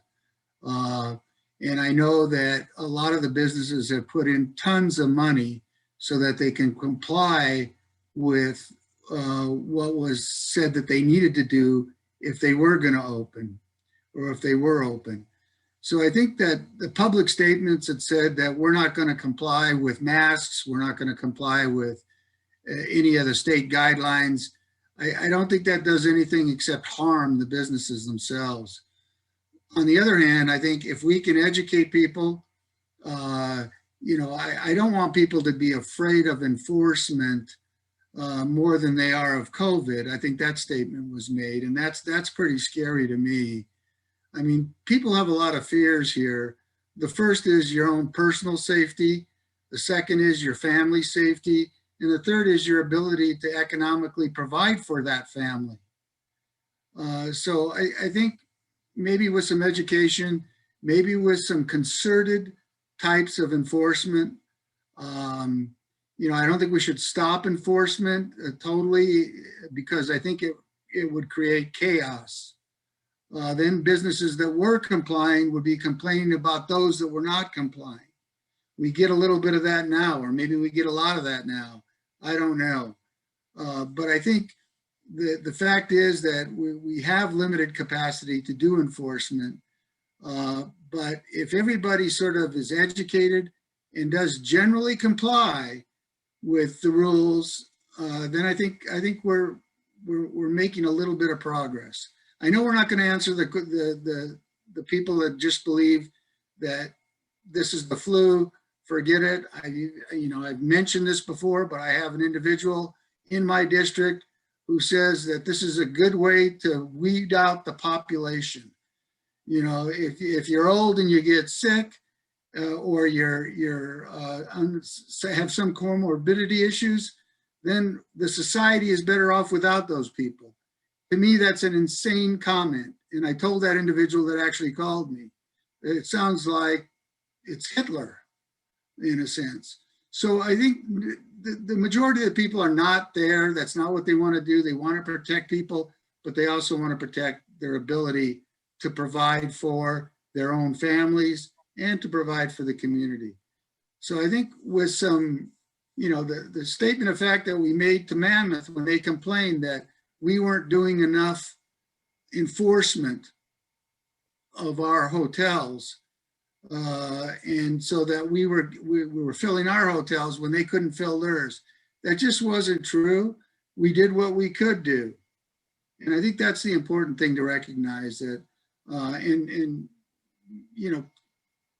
I think with some sort of reality that's going to set in on the ability and the need to enforce, we're gonna be able to maybe get through this thing, I hope. And so that's where I'm at. I don't want to make a public statement that we're simply not going to enforce the state guidelines, because I think that would be very difficult for us to do as a public agency. I'm not even sure as a political subdivision of the state that we can do that. I don't want to get into the fact where the Board of Supervisors is overriding the medical director that we've appointed. That's another dangerous situation that I think can come about. And I certainly don't want to criticize our staff in any way, shape, or form. I mean, I think they've done an excellent job. They work very diligently. I think they are aware. I know Leslie Chapman, who is our sort of the business liaison, has taken a lot of flack. I know that she's gotten threats. I know a lot of us have gotten threats for what we do. These decisions are extremely difficult, and especially because we're in a situation now where we're dealing with not only dealing with people's lives, but dealing with people's livelihood. And I think some way we can come together on that and make it through what hopefully is going to be a short period of time. That's all I have to say.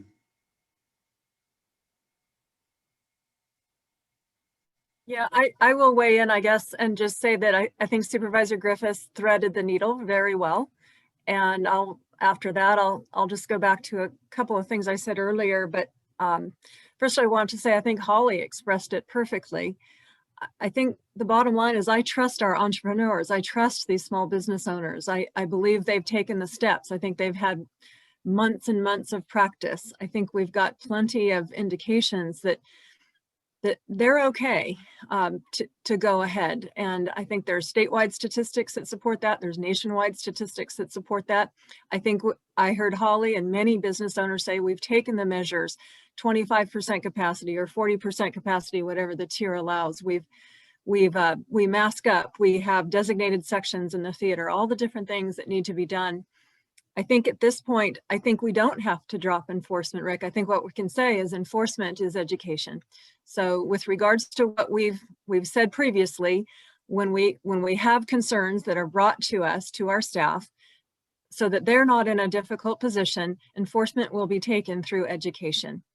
And I think that's just the best a subdivision of the state can do in a state that's in such turmoil and quite honestly, metrics that just don't make sense for a rural economy or a rural county.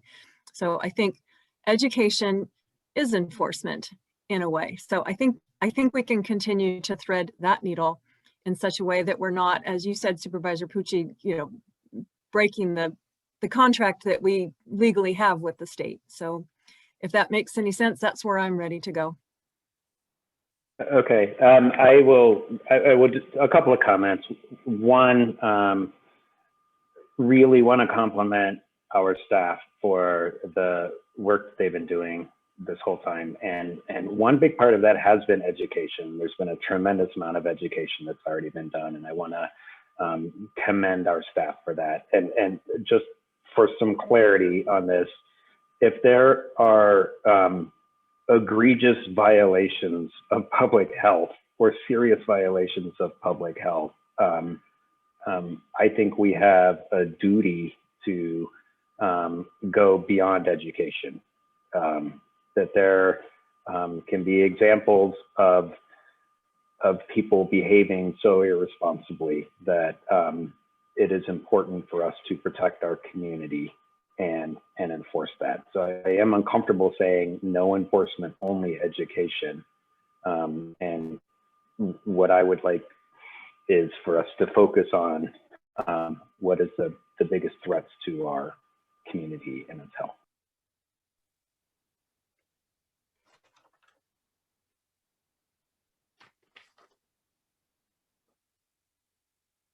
Okay, are we, Clint, I see you unmuted. Do you have something to add? I mean, I think I have adequate direction from the board to figure out and come up with a mechanism moving forward. Okay, great. I know it's been a long and somewhat painful discussion here, but I appreciate everybody's time and effort and thoughts moving through it. It's 12:25. Let's take a 10-minute break, and we will resume with our timed 12 o'clock timed item